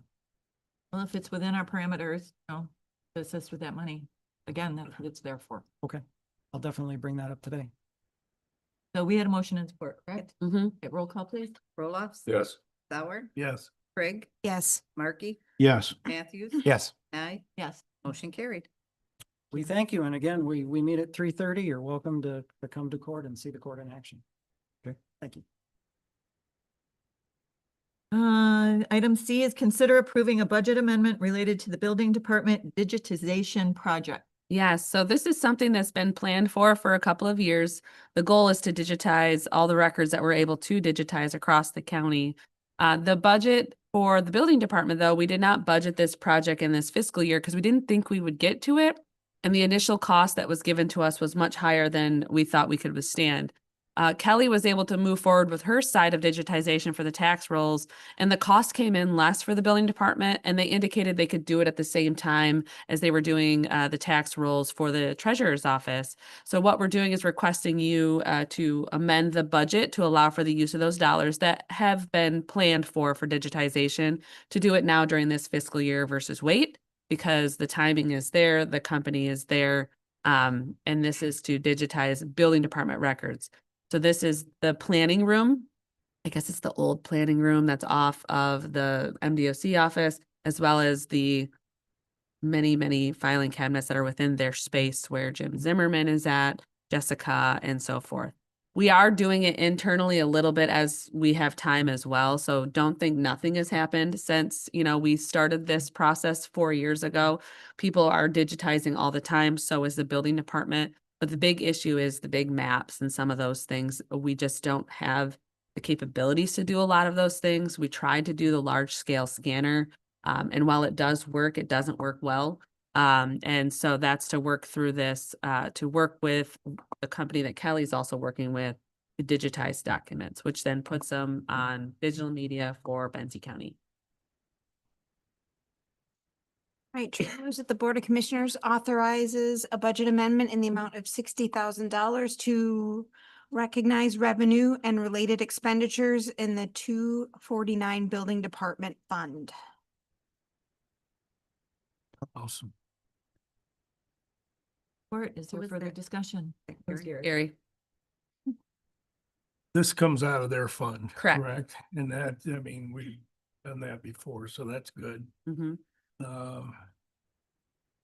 We'll have a bunch of file cabinets to get rid of. Is that where you're looking? We're already starting. We've been, one by one as they're emptied, we offer them up to anyone that needs them, the road commission, even the schools. I think we've reached out to Benzonia. Hey, do you need any filing cabinets? So as they become empty, we have many filing cabinets up for grabs. If you stop into our office, you'll see we rearranged the bistro and we used one of those cabinets to do that. And so, yes, we'll have, we still have some of us still keep some paper. Don't worry. Well, Tammy keeps a lot of paper. I like the idea of having more room down. Yes, the possibilities are endless when there's room. Anyway. So the manpower to do this is included in is it the building department staff that's going to be digitizing? No, they're going to do it for us, They're and gonna then they give it back to us in a digital media. They've been doing stuff as they have time. They're scanning in files and stuff, but this is like taking the lump sum and they're going to they- do it for us. Do they take it off site and scan it in? Mm-hmm. Okay. Mm-hmm. I think that's the same thing, the health department. Yes. Same company. Yep. And then they're doing the first 100 years of the tax rolls as well. So those will be digital too, which is really great. Any other comments? We have a motion and support. Roll call, please. Sauer, Yes. Craig, Yes. Matthews, Yes. Markey, Yes. Nye, Yes. Gerlach, Yes. motion carried. Very good. Brings us to D, consider supporting a 2% tribal allocation grant for Benzie Youth Strings Program. And we are fortunate to have some folks here who would like to speak to that. I invite you to the podium. Thank you so much. Okay. I had a PowerPoint presentation, which I'll forgo in the interest of time. But I'd like to introduce and thank you for the opportunity to present this program to the commission today. I'd like to introduce a new program to Benzie County, and it's called the Benzie Youth String Program. And to a very large degree, this program, the Benzie Youth String Program, is inspired by El Sistema USA, program devoted to offering free violin lessons and instruction to children of all backgrounds and socioeconomic means. In this case, the children of Benzie County, starting with the second grade. This is our first year, and it has proved a great success. Children who would never have had the opportunity to learn a musical instrument, much less plan a career in music, now have the opportunity to do so. But the program really is far more about developing in our children confidence, discipline, academic excellence, and a chance to be part of something much greater than themselves. Our near-term goal is to include all children, no matter their background or needs. And to that end, having Indigenous children among those who participate is one of our key objectives. It is for that reason that we are seeking a tribal Chippewa Ottawa grant, a 2% grant to help fund our initiatives, starting with summer day camp to prepare the kids to perform with the Benzie Area Symphony Orchestra in the Corazon Auditorium at Interlochen this summer. Our long-term goal is very simple. It's to create a youth string orchestra here in Benzie County. We are trying to invest in kids, families, and the future of our community through the auspices and the power of music. Before you is a grant prepared by Dr. Kathy Webb, Carla Gibson, and also with the help of Gene Alkerman in Traverse City for your evaluation. But as I mentioned before, the board of the Benzie Youth String Program and those who have offered this grant, this application, is looking for sponsorship from your board in order to move forward the project. Happy to entertain any questions at all. And I will send that PowerPoint presentation to the committee, to the council. How long is the summer camp? It's going to be, well, we're debating whether to make it 1 full week of intense instruction or lessons throughout the summer with a preparatory session right before the concert we're going to have at the Corazon Auditorium. So we're weighing those two options, and the cost is about the same. It's about $8,000. You have a location? You know, we have an embarrassment of riches in venues in this county, and we had a number of places that have offered their facilities. And we're looking right now at, hope there's no one from St. Andrews, but we're looking very seriously at St. Andrews. But the churches have offered their facilities. The OAC, the Mills Community House, we had our first recital, and you'll see a video of that Mills Community House to a packed auditorium, packed site with a lot of, parents and other interested people in this program. I'm interested to know the violin on a range from easy to learn to difficult to learn. Where does it fall? Well, I am 76. I started it when I was 55. And I wish I had done it at 5.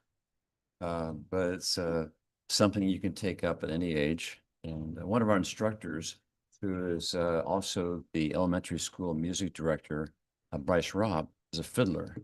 So these kids are also learning a little fiddling on the side too as well. Nice. Kid's favorite teacher. Bryce? Yep. Oh my God, he's like a Pied Piper of the Benzie. He is. He is. You're free to keep that booklet too. It's yeah. There's a motion in the packet. Okay, I'll do it. Okay, I move that the Board of Commissioners approve the grant application for Tribal Council allocation of 2% funding on behalf of Benzie Youth Strings Program and authorizes the chair to sign. Mark, you'll support. Is there further discussion? Hearing none, roll call, please. Brigg, Yes. Markey, Yes. Matthews, Yes. Nye, Yes. Roloff, Yes. Sauer, Yes. carried. Thank you very much. Email it to you. Good luck. Thank you. Item E on our agenda is consider adopting ballot language for Maples operations for placement on the August 2026 ballot. I should probably have had Megan wait to speak to this. Yeah, I know. She's still here. She knows she can come up if Yeah. you like. Did you want to approach the podium? Yeah. I'm just gonna read the motion because I don't have an issue. That the Board of Commissioners adopts the resolution submitting to a vote of the electorate, millage renewal question for Benzie County Medical Care Facility, the Maples operations to be presented to the electorate on August 4th, 2026 primary election. Roll-off support. That's resolution 2026-11. 2611, huh? You have a motion and support. Is there further discussion? thought what Megan said was very important, that this Yeah. gives and this board has always supported the community, having the opportunity to vote on what they support. Very important. So we have motion, support. Can we have a roll call, please? Markey, Yes. Matthew, Yes. Nye, Yes. Roloff. Yes. Sauer, Yes. Craig, Yes. motion carried. Good. Item F is consider approving agent of record for employee benefits program. As we have talked about over the last several months, there was a subcommittee established and staff were part of the process of publishing an RFP for the benefits agent for Benzie County, sitting through some of those interviews. And then we had a really, really tough decision as to who to choose. They were all great qualified agencies. But at the end, the group decided on a group called Gallagher. So in order for Gallagher to really get into the meat of this and start working, we need to officially change the benefit agents of record. No company will talk to them until we say it's okay for them to talk to them. And so what is in front of you today is the authorization to change that agent of record. What's going to happen is after that is approved, the different carriers will then be able to talk to Gallagher, so we can start moving that stuff forward. So no carriers are changing. Priority Health is still the insurance, the standard for life insurance and disability. This is just that overarching company that helps to facilitate those sorts of things. And so that is what is in front of you today. This is the same thing we would have done when we moved from 44 North to Advantage Benefits Group. You have to say it's okay for them to talk to them. And so that's what the ask is today. We will have Gallagher come in very soon. Once this starts going, they can't really come in and talk about a ton about our benefits until they've gotten into them and started learning them. So they'll be coming into you very soon to give an overview on their thought process and maybe what maybe could tweak or change or stay the same. They're eager to do that. And so we'll make sure they're in front of you. Their proposal document was over 117 pages. And then because we received so many proposals, it was over 1,000 pages. That's why we didn't send them to you in the packet, because Tammy really didn't want to print a packet that was this tall. So the proposals were this tall on my desk. And so I can happily share Gallagher's with you. I'll email it to you so that you have it, and we'll have it online for folks too. We didn't want to kill that many trees. Who was on that committee besides? Yeah. Thank you for And- doing all that. And then staff too, Leslie and I, Kelly, Patty, Tammy, who else came? Sheriff's Office, Brenda came. So there was various folks from the entity that also came and listened and gave their thoughts too, which was really nice. It was great input and a very difficult decision. It really was. It really was difficult. They're all could do great work, honestly. But it just came down to one vote on who to recommend.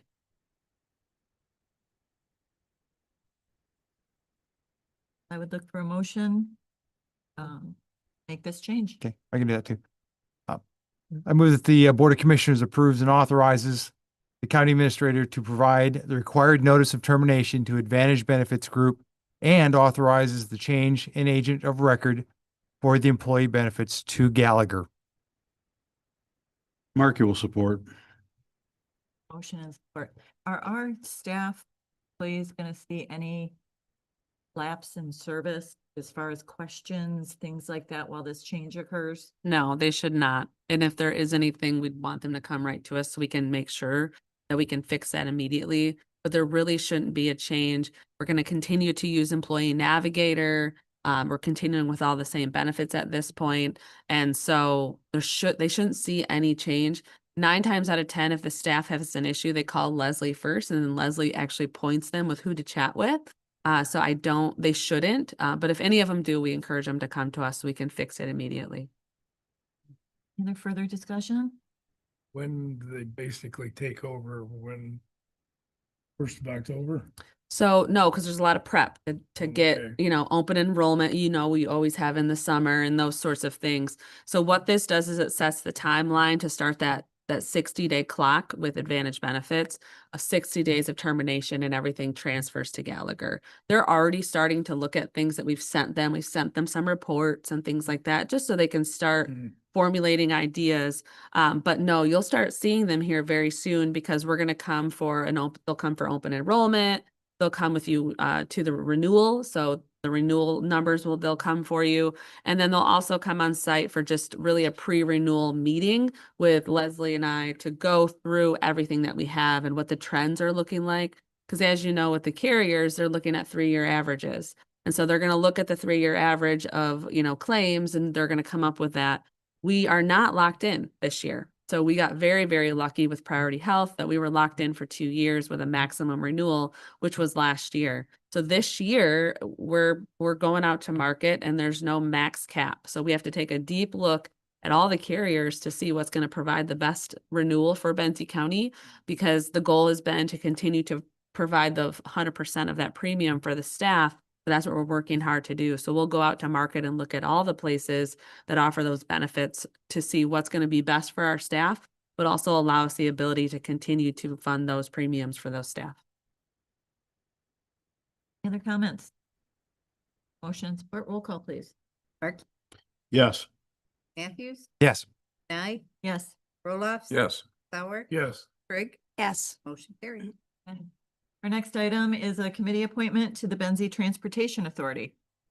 So there was an ad hoc committee established on March 10th. That ad hoc interview committee was Mr. Matthew, Mr. Sauer, and Mr. Markey. Carissa of my office was able to schedule interviews with all the applicants we had on file at that time. All of them were in person, but one person had to attend remotely, which was fine. We're glad they can make it. The committee discussed the applicants that were on file, and as a result, the recommendation was made to appoint Ruth Greiner to the Benzie Transportation Authority. Their applications are in here, so if anyone would like to review all the applications, we will say that everyone did a great job, and it's really nice to have more than one application on file for an appointment. We wish we would see that more with more committees that we have, just having people that want to serve. And so it was really great to be able to interview more than one person for a position, because that really made it difficult because they were all great applicants, but at least it gave us some variety as well.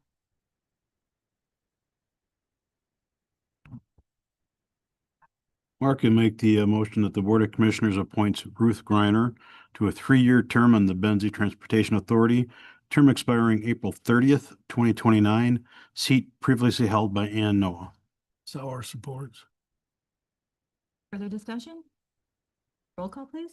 Matthews, Yes. Nye, Yes. Roloffs. Yes. Sauer, Yes. Craig, Yes. Markey, Yes. motion carried. Good. That brings us to our commissioner reports, and we will start with Commissioner Sauer. Well, Benzie bus, we didn't have a meeting, so. Storm really messed things up around here. Went to Gilmore Township right after our meeting on the 10th, and they were trying to do border review at the same time, so it was a little confusing in there. I think Katie had planned on going to that, but she couldn't make it. But anyway. it was They told good. me not to come. It's not that I couldn't make I it. didn't want you, couldn't understand anything. It's an echo chamber to begin with. So anyway, they're concerned about the state trying to take local control away from zoning. And that's going to be quite a feud. Also, I guess Homestead Township agreed to, I don't know if they agreed to or considering joining that group for early voting in Benzonia. So that Weldon Township, Katie showed and gave the discussion. I guess you can read all my stuff. Village of Alberta, they had theirs a week early because the clerk had a conference or something to go to. She said it wasn't at the casino, but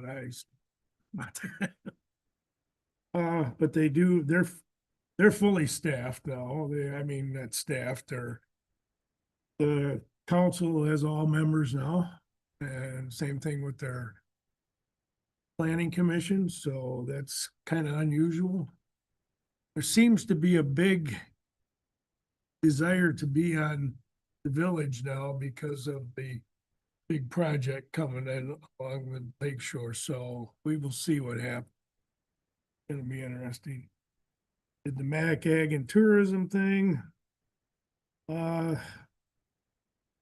one thing they talked about tipping fees and stuff like that, and I guess that's in the governor's budget. But I was never heard this before, that Kent County has an incinerator, a recycling incinerator, where they burn a lot of stuff. I think they're one of the few in the state. Well, if that's even some, I don't know what kind of cost that is. I have no idea. You know, or if you need scrubbers on it or what, but that's kind of interesting. I didn't think that much of it. He said the septic code thing was reintroduced, but didn't have a whole lot of, that it would move forward. Did the interviews, that was good. I got to go to the EMS station, thanks to Tom and that group. Very nice. Anybody, you didn't get a chance, go some other time and bother them, but yeah.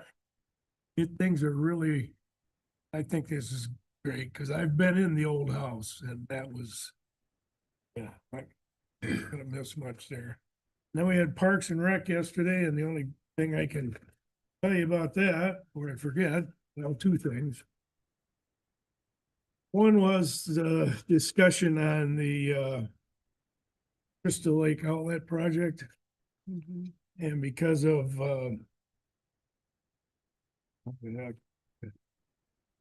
Spicer redid a lot of stuff because of the concerns we had from the public. And all of a sudden, they never got a bill for it. Now their bill's about 50,000 more than they anticipated. They're looking at cutting a little bit out of what's going on with the other group. And because it's the DNR, it's automatic that you use the lowest bidder. So that's basically about 50 grand worth of what I did with that funding. So they're kind of looking at a different type of canoe launch for the handicap foot. A little cheaper model, I guess. My concern is they still don't know the full amount from Spicer. I think that needs to get nailed down before they go any farther. We dealing with that today? That's why you talked about it, Oh, okay. but we're not dealing with it today, no. Okay. Spicer did not submit a change order to the county. We approved an RFP with Spicer Group for 89.5. When they sent us the outline of what they thought things were gonna cost, one, it was way over budget. And two, their costs were anticipated at about 137,000. And I said, well, hold up, they only approved 89. And so I've asked them for a change order to be presented to this board because obviously we only approved $89,000. The DNR typically wants to see the low bidder on these sorts of projects. It's not always the case, but that really is, you know, they like to see the low bidder unless there's really good justification as to why not to go with the low bidder. And so, yes, all of this involves, because of the type of grant this project is, it's a $300,000 grant. It's a trust fund grant. And so the DNR has to approve every step of the way. They have to approve the RFPs and the proposals and the plans and all the things. And so it's in this, it's like this 3-person approval. So you got to work through the DNR as well as Parks and Rec and you to make this project happen. So they are working on lowering the cost of the project because there's only so much money that we have. We have a $300,000 grant. We have a $300,000 commitment from the Conservancy, and you allocated $80,000 of ARPA dollars. That's their max budget. And so they need to work within that $680,000, and that is the marching orders that Leslie and I have given them. Only that be into the future. Correct. And the other two good things I found out was Inland Township's having an Easter egg hunt Saturday at 3 p.m. The 3rd or 4th, Saturday the 4th. Saturday the 4th. Mm-hmm. I believe Benzonia is having a couple down here. Get ahead of the kids. Anyway, just saying. Gary's gonna be the bunny. Any Yeah. questions for Gary? Matthew? Hey, I've got just a couple of things besides the Benzie Bus interviews as well. That was lots of fun doing that. My highlight, I guess, was the Colfax meeting. They had enough for quorum. Ron was back, the supervisor was there. That was fantastic. We started off with the Thompsonville Fire Chief and EMS gentleman who was there talking about providing service to Colfax, maybe being the first one called, provider of choice, whatever word you want to use. Fortunately, the commissioner report came right after he was done. They left after he was done. And I said, well, that's all fine and dandy, but you know, you're already paying for a county service and we have pretty good response times. So I don't know. And by the way, we're also ALS. So consider that possibly. And then there were a couple of questions back and forth with the 15 people that showed up. They were very, very engaged with discussion on a lot of things. So that was one part. Also talked about, and the council didn't do anything at all. They're barely even discussed it. That sounds like something they're gonna kick down the road. Maybe the next meeting they'll discuss it, but no action at all. Unlike Ms. Weldon brought it up. Also a discussion on the Headley reset. That was one of those that came out. I did mention that Katie was coming out at first opportunity, that they needed all show up for that one. Really not a lot of pushback from the rank and file that were there. There was some level of call it approval when I mentioned that, you know, 3 of these smaller villages were going to be rolled up into this and that you're not going to be paying on 6 different things that you have to vote on. And they thought that was nice to get the consolidation, the idea of it, general fund was a better, more efficient plan. So that was welcome. We had a treasurer resigned and they instantly took the deputy treasurer and said, okay, you're appointed, and they voted on that. So that was kind of, sounds like she was doing a lot of the work too. So it sounds like it won't be a long transition at all. It's not like she's done it before. And that is pretty much it. There was not a lot in that meeting. It was relatively short, maybe an hour. Questions for Len? Thank you. Commissioner Roloff? Thank you. Well, I've only had a couple meetings in the past couple weeks. Village Lake Ann. Not a lot happening right now. 2 weeks ago, just because of the weather and what's coming forward. So hot topic, the water fountains in the park in the village, I think date back to when I was a kid, but I'm not sure. So they're going to put new up-to-date water fountains in the park, as well as getting ready for the Eric Flora 5K run. Commissioner Nye has partaked in that at least once. It's a great event. It's a fundraiser that they donate to Benzie County Veterans Affairs. Get more people if you mention the finish is downhill. Oh, yes, it's downhill just about all the way. There's only a couple inclines. It's a good event. It's very, very well attended. How many people do you think start? 80 to 100? Yeah, at least. Yep, in the Village of Lake Ann. I don't have the date right now, but Dan Hawkins, actually the mayor of the village, has a big part to play in that, and they do a great job putting it together. And we look forward to that, and that's actually the only couple things I've had on my plate this past couple of weeks. Good. Questions for Bob? Commissioner Markey? The Homestead Township Board, they approved their fiscal year 2026-27 budget. The board is working with the Benzie Leelanau Health Department to put a Narcan distribution box outside the township hall. Look confused, Gary? Yeah. Glad they're working on them. Well, It's probably not a bad idea. and the fire chief is looking to add on to the existing fire department or build a new one. And the board did approve a quote from Environment Architects to help with the project to get started. Central Wellness Board, the executive director, Chip Johnson, gave the board his resignation letter. His last day will be September 30th. Central Wellness has already issued an RFP to find a recruiting firm to assist with finding Chip's replacement. Central Wellness Board did get a legal opinion on what is max as a 501c4 and their member county's liability should the 501c3 that they formed fail.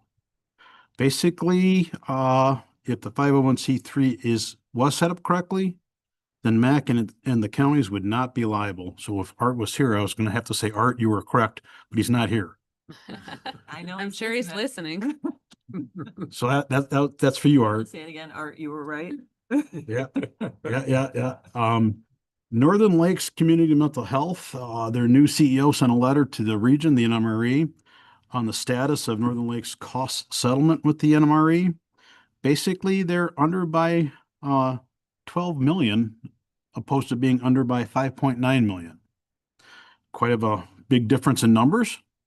But from what we are being told, they are righting the ship. They are doing good things. They're making good progress. Restructuring and doing things correctly now, opposed to how they were doing them. Great Lakes Rural Mental Health Association, that is in the UP, referred to as GLARMA. They might be willing to add some of the rural Lower Peninsula CMHs to their association. That would give us Central Wellness an opportunity to pull out of the Central Community Mental Health Association of Michigan, which we've been having issues with. Platte River Watershed. The meeting was done over video conference due to the weather, but they still held it. They went over the goals that they've been working on, which they spent a lot of time on. It actually was rather in-depth and long meeting, and they were very detailed, which was fantastic. Like an example of a goal is to protect aquatic and terrestrial ecosystems, like protect and restore critical habitat areas for aquatic life and fish, and then they go in detail on how to do that. They also went over the list of priority and critical areas. That they have a good team together, and they're doing a fantastic job. Did court security. The undersheriff, Greg Hubers, went over the 2025 bailiff activity report. We discussed an incident that occurred while court was in session, and the judge had to push the emergency button, which then puts it in lockdown. The problem was addressed very quickly. Our emergency manager, Rebecca Hubers, has done some after action analysis, and even though things went really well, there's always room to tweak, and she's working on that. And they reviewed the courtroom safety and security guidelines for court employees. That's like that. It's the one about the fire chief wanting a new building. You know who the fire chief is over? I know the fire chief rather well, actually. I think I can speak for him. Okay, now good for you. Very good, thank you. Commissioner Trigg. So the Grand Traverse Leelanau Benzie County Materials Management Planning Committee was canceled due to weather.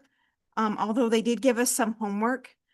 Some of the things they wanted us to talk about is some of the funding mechanisms. So this is what we're going to be talking about next session. And they gave us a whole lot of things. So we know what our current funding mechanism, right? It's that PA 69 where we have a surcharge, and we do put on our tax bill, even though it is not a tax, it is a surcharge. And we charge $25 per household. And what we're finding is that is not enough just for our county. So we already know that we're in a little dip ourselves. And so I think what this Tri-County Planning Committee is looking to do is kind of help all of us be able to fund something, because like I mentioned last time, we passed some really aggressive goals, and those were the state goals. And currently we have no infrastructure in place to meet those goals. And so one of the goals, right, is has to do with composting and food scraps, right? So kind of talked about having a bin that we could put with the recycling bins that would take your food scrap. But then where does it go? Well, right now we don't have anywhere in the 3 counties where that could go.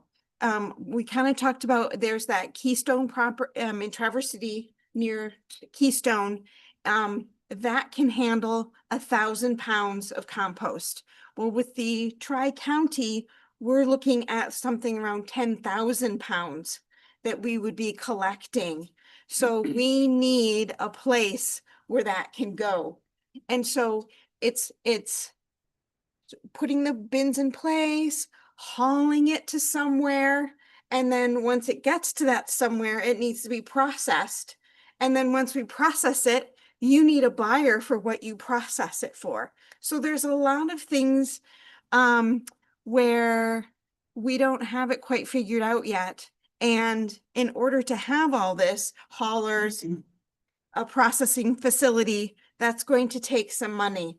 And so we kind of talked about some other funding things. And of course, I don't have it right in front of me. But they talked about hauler fees. They talked about a revolving fund. They talked about, again, the tipping fee surcharges. But again, that wouldn't necessarily, anyway, it doesn't matter. But yeah, something like that. They talked about millages. They talked about a lot of things that we might need to think about. And as I am thinking about this, I think it's probably going to be multiple funding avenues that we're going to have to go down to get some of these things in place. So they're also looking for some out of the box thinking. Is there something else that we can do than other than some of these traditional things? Maybe, maybe not. If you have any thoughts, you can absolutely talk to me. You can talk to Dave Schaefer. You can come to one of our meetings. So I'm just putting that out there, that this big piece is coming because we've got the goal and now we have to fund it. And because we have nothing in place right now to handle what we want to do. So I'm just going to let that land there for a minute.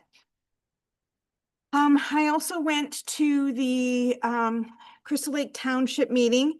Again, this was right after Snowmageddon, and so the big talk was the thing that happened during that time. One thing that was mentioned, Chief Cedarholm, is that people needing to get out of their electric chairs. So the power goes out and you're stuck in your chair that you need to press a little button to push you out of. And so here you are sitting in your chair and you got your cell phone, your phone, and who do you call? Just pushed her out of it. Well, She was home. but you have to think some of these people live by themselves, right? And so you're living by yourself. Who do you call? Well, they called the fire department. And so yeah, they had to do that. So Crystal Lake Township called Mike Cedarholm and his team the Swiss Army knife of the area, because they were doing that, you know, pulling people out of their chairs, helping people with their generators, just like what Rebecca was saying. So anyway, a lot of things happened, and there's some things that, you know, we need to think about, maybe going forward. Yep, they did receive the letter from the Land Bank Authority, and then they thought that that might be relevant to their blight committee. Let's see, any they are looking to upgrade their computers as well. So their computers are over 8 years old. They're glitching. They're having trouble. And they said, yes, we absolutely need to spend the money on some new computers. Went to the City of Frankfort Council meeting.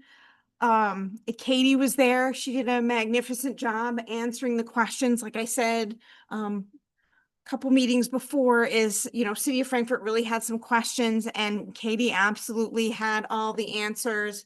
and really did a decent job with that. They also asked her about the recycling because, you know, me, I'm going to be talking about it and I'm talking about it. And so they're like, hey, you know, would some of this general fund be helpful for that? And maybe, but again, for our big grandiose tri-county proposal here, it's going to be more than just some general fund on our operating millage.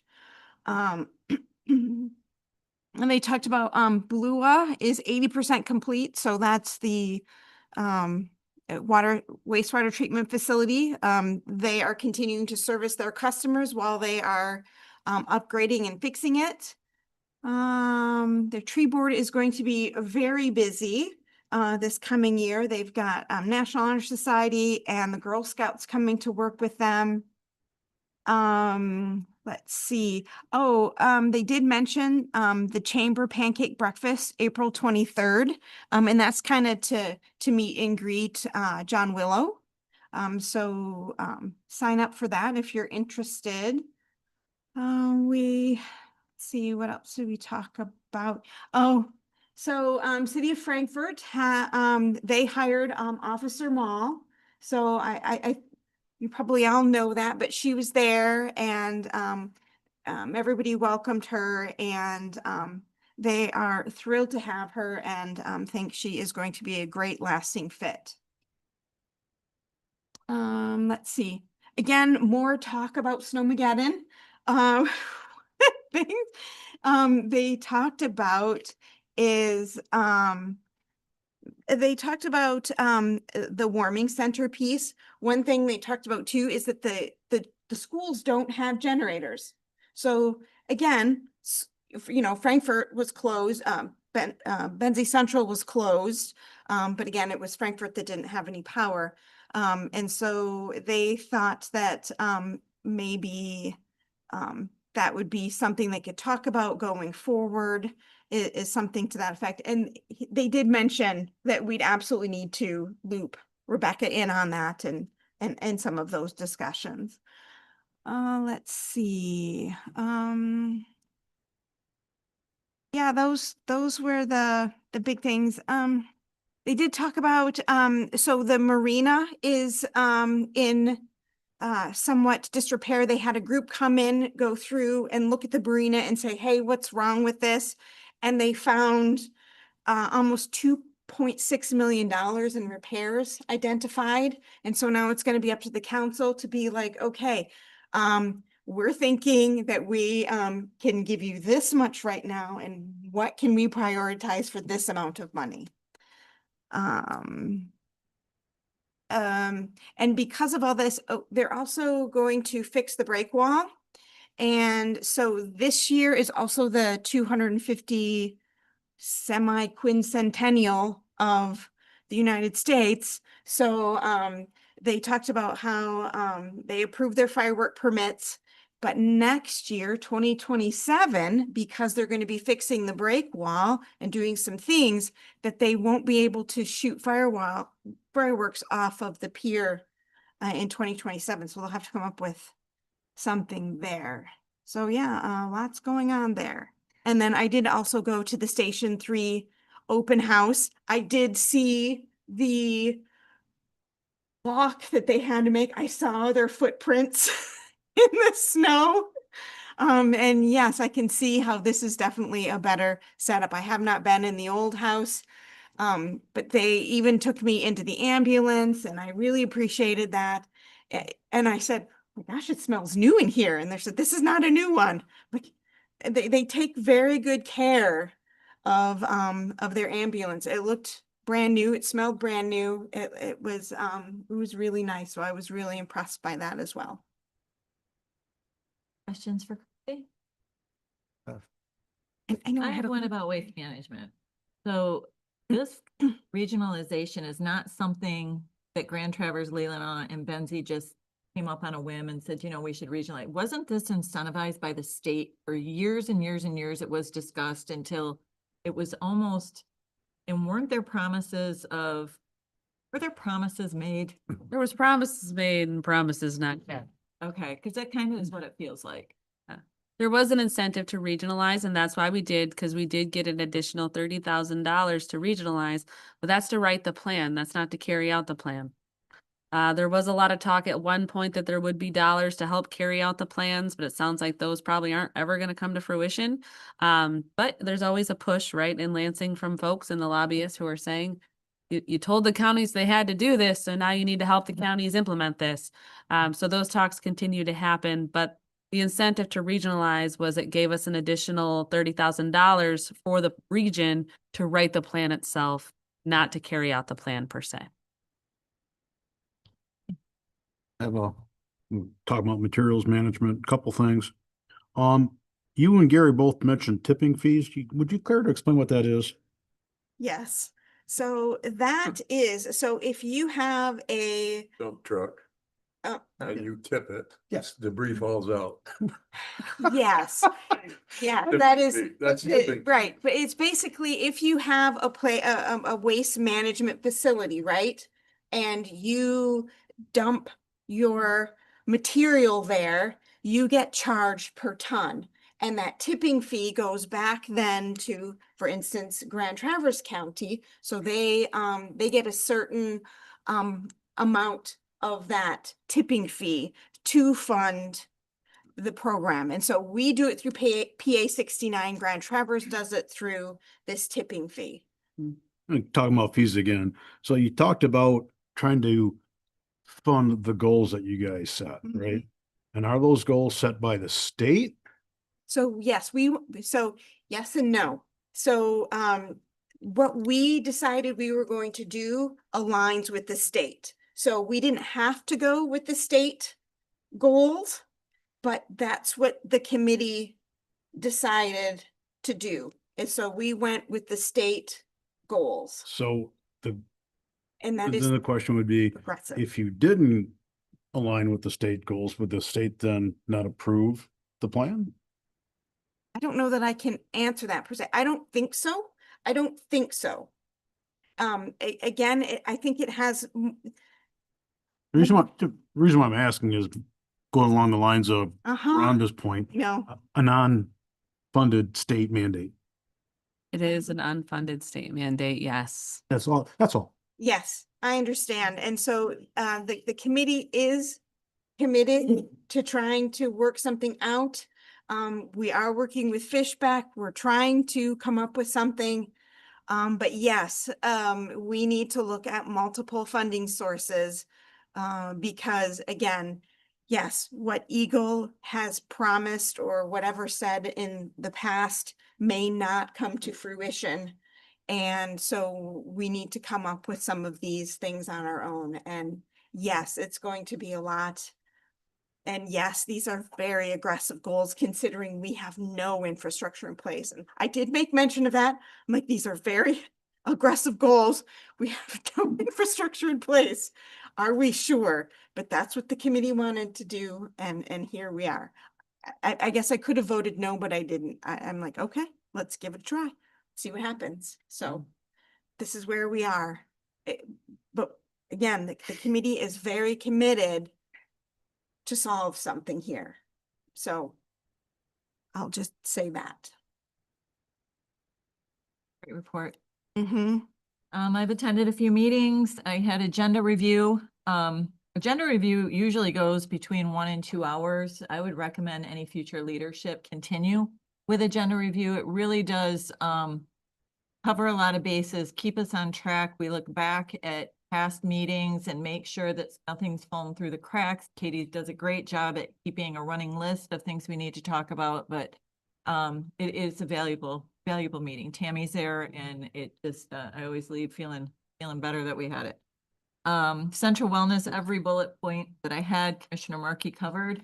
Yeah, the RFP for CHIP, we'll be moving forward with that and sad to see him go. I attended the MAC Health and Human Services meeting. There was a presentation. We talked to, it was a legislative update. I had a couple takeaways. An item that passed the House was our property tax millages only being on the November ballot. MAC opposes this. It doesn't give communities a second attempt. at getting things through that they consider important. And then the other thing that they talked about was, and Tammy has mentioned this as well, is Senate Bill 671, which is moving the primary from August to May, which sounds like it's probably a good thing. Yeah. I attended the Village of Beulah meeting. They are moving ahead with beach bathrooms, making their beach bathrooms handicap accessible. Apparently they got a bid years ago and it was over $500,000 to replace those bathrooms. So they're just going to get some bids to make some updates. The Crystal Lake Watershed Walkabout is happening in Beulah. They're gonna have 126 graders walking about, looking at their rain gardens, the trap farm, their watershed issues that have been addressed. And then they noted that their short-term rentals in Beulah were at 60 right now. They have a new treasurer in the Village of Beulah and her name is Mary Van Wagner. I attended Benzonia Township meeting. They reported that they'd received 216,000 of marijuana revenue. As Gary mentioned, they are hosting now 3 other townships for early voting. So it'll be Benzonia, Joyfield, Gilmore, and Homestead, all at the Benzonia Township building for those 9 days. They talked about some needs for the new building that were not budgeted. Folks continue to ask for Wi-Fi access in the new building and a sound system. May 4th has been decided on as their shredding event. And they discussed the need for a maintenance person in the new building.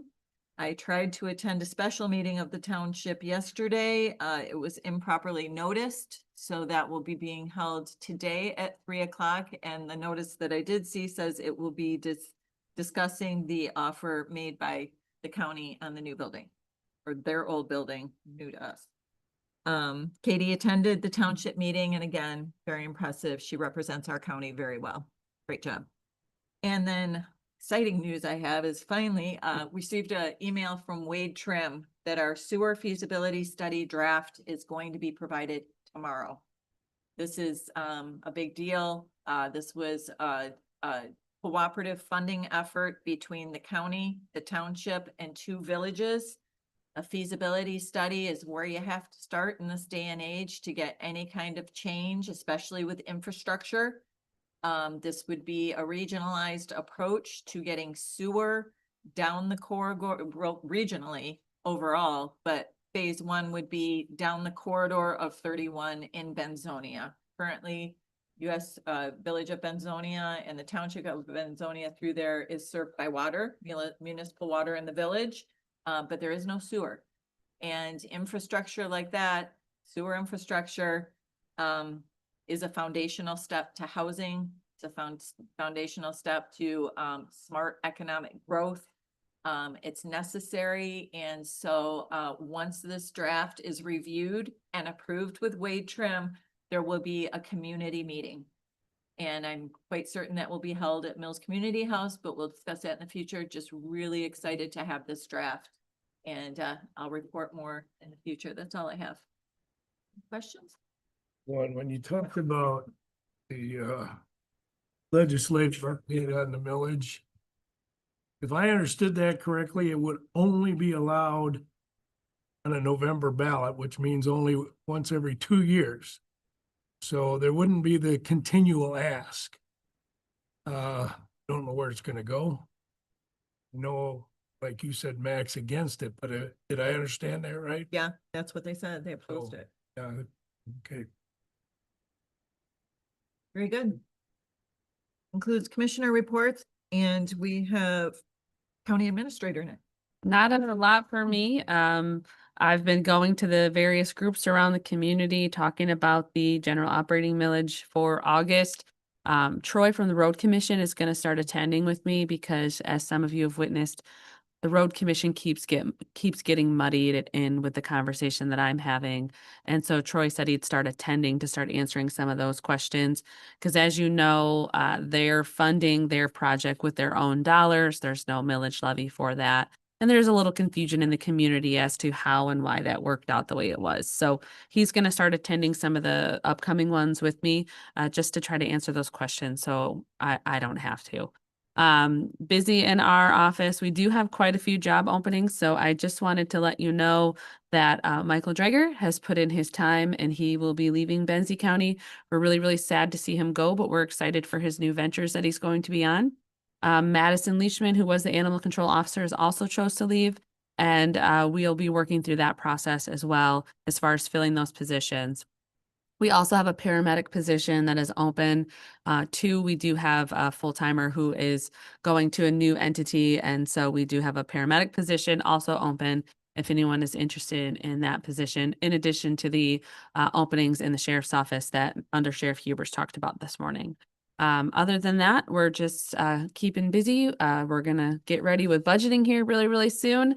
So we'll be starting to send out that information to the department heads to start thinking about their budgets, and then they'll start coming to you, obviously, in the summer. If there's any questions for me, otherwise, that's really all I have. Questions for Katie? Michael, maybe he give you 2 weeks, or what did he give you? Yeah. So, yeah, it's technically 2 weeks.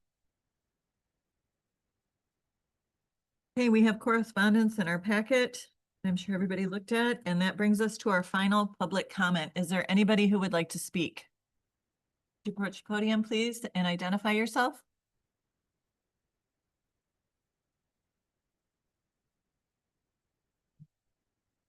Good morning. My name is Rich Reichenbach. I'm from Frankfurt. The Headley Amendment was passed. I'm old enough to have been a property owner when it was passed, and it was passed almost unanimously in the state of Michigan. It's a very important rule in order to keep us from continually creeping our property taxes up and up every year. They can be very crushing to people, especially people on fixed income. And I'm glad we're going to have, that Katie has mentioned, we're going to have public meetings where we can have question and answer. The computer site is nice, but when you can ask a question in public, it gets many people to understand what that thought is. And you can not be just brushed off with a simple answer. The vote in August is another thing that is concerning. I know everyone says, well, that we get 2 cracks to get our millage passed, but the reality is most people, when you ask them about why you would have a vote in August, it's because you have very few people voting and you can maybe sneak a millage through. And that's the way most people look at it. And I think the changing the vote to November would be much more effective as far as getting real participation and getting a real view of what people want instead of just a view when very few people are around here. And that's basically all I want to say. I'm looking forward to those public meetings though, where we can actually discuss the budget in this county, because it's real critical to have priorities and effectiveness for the money spent, taxpayer money spent. And I didn't think about this, but I would talk to Ms. Trigg about your industrial scale composting. If you really want to be involved with it, you should go by the one in Plymouth. I used to drive by it quite often. And if you get within a couple of miles of it, you can tell you're close. Sir, sir, Excuse me, sir. can I get the spelling of your last name? REICHENBACH took me to report grade. Okay, thank you.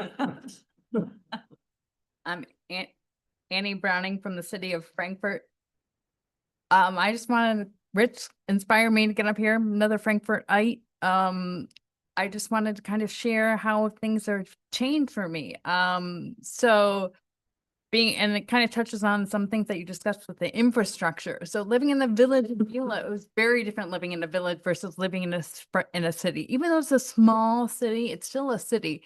So there are so many things that infrastructure that they have there that we didn't have in Beulah, or that we got in Beulah, but it's really late and it wasn't updated. And so, so anyway, it's just, I appreciate living in a little city. That's what I call it. It's a little city. Also, there's infrastructure. And I mentioned this to Len when I was walking in, not just physical infrastructure, but there's like non-physical infrastructure, things like the planning commission. It exists and it's functional and it's been ongoing, and things are carried over from year to year, and things aren't just lost. I mean, there was a planning commission in Village of Beulah, bless their heart, but it wasn't always there. And so it would kind of disband for a number of years, 20 years in some cases, and things would get lost. And so progress that was made was lost. So I think I'm just pointing out some differences between cities and villages, because there's only one city in Benzie County, and I don't know how many, 10, 8 villages, a lot of villages anyway. So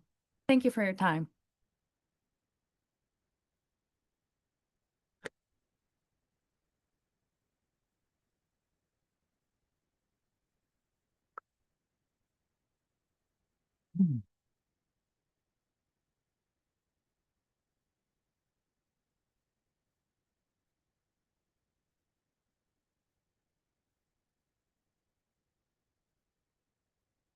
Van Duzen, Benzonia. On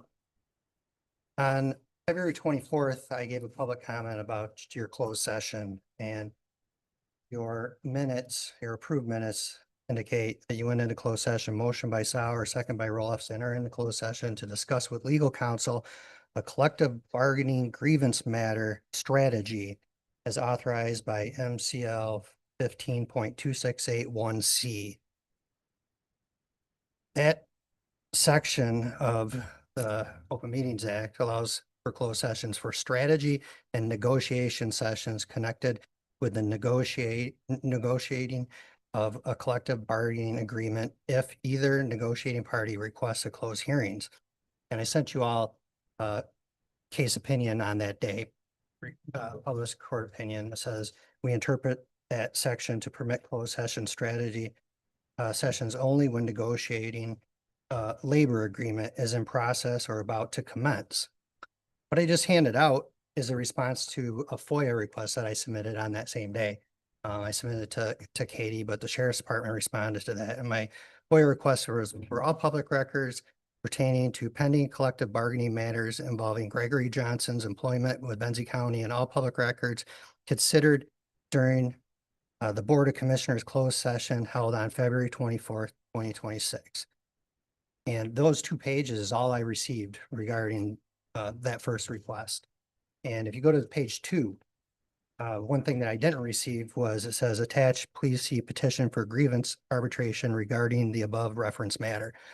It was attached. I didn't receive that attachment. I can address that later. But the gist of my public comment is it was not a justifiable reason to go into closed session. It was not for a collective bargaining agreement. You were not negotiating a collective bargaining agreement. And the case that I sent you all on February 24th explicitly says that it's for negotiating a collective bargaining agreement, and your agreements that you have in place right now don't expire until 2028. So I would really talk to your attorney about that. I would just ask you to never do that again. It was withheld from me on that request. Number 1 was an attorney communication. It was entirely withheld.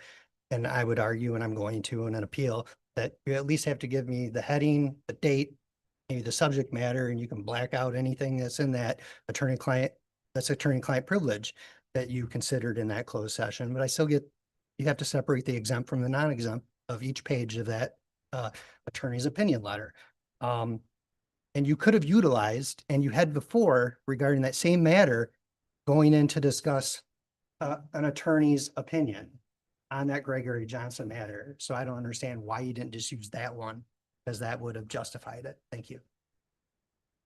Anybody else for public input? Hearing none, I'm going to close public input, and with our Motion to adjourn. agenda complete, we are adjourned at 11:38.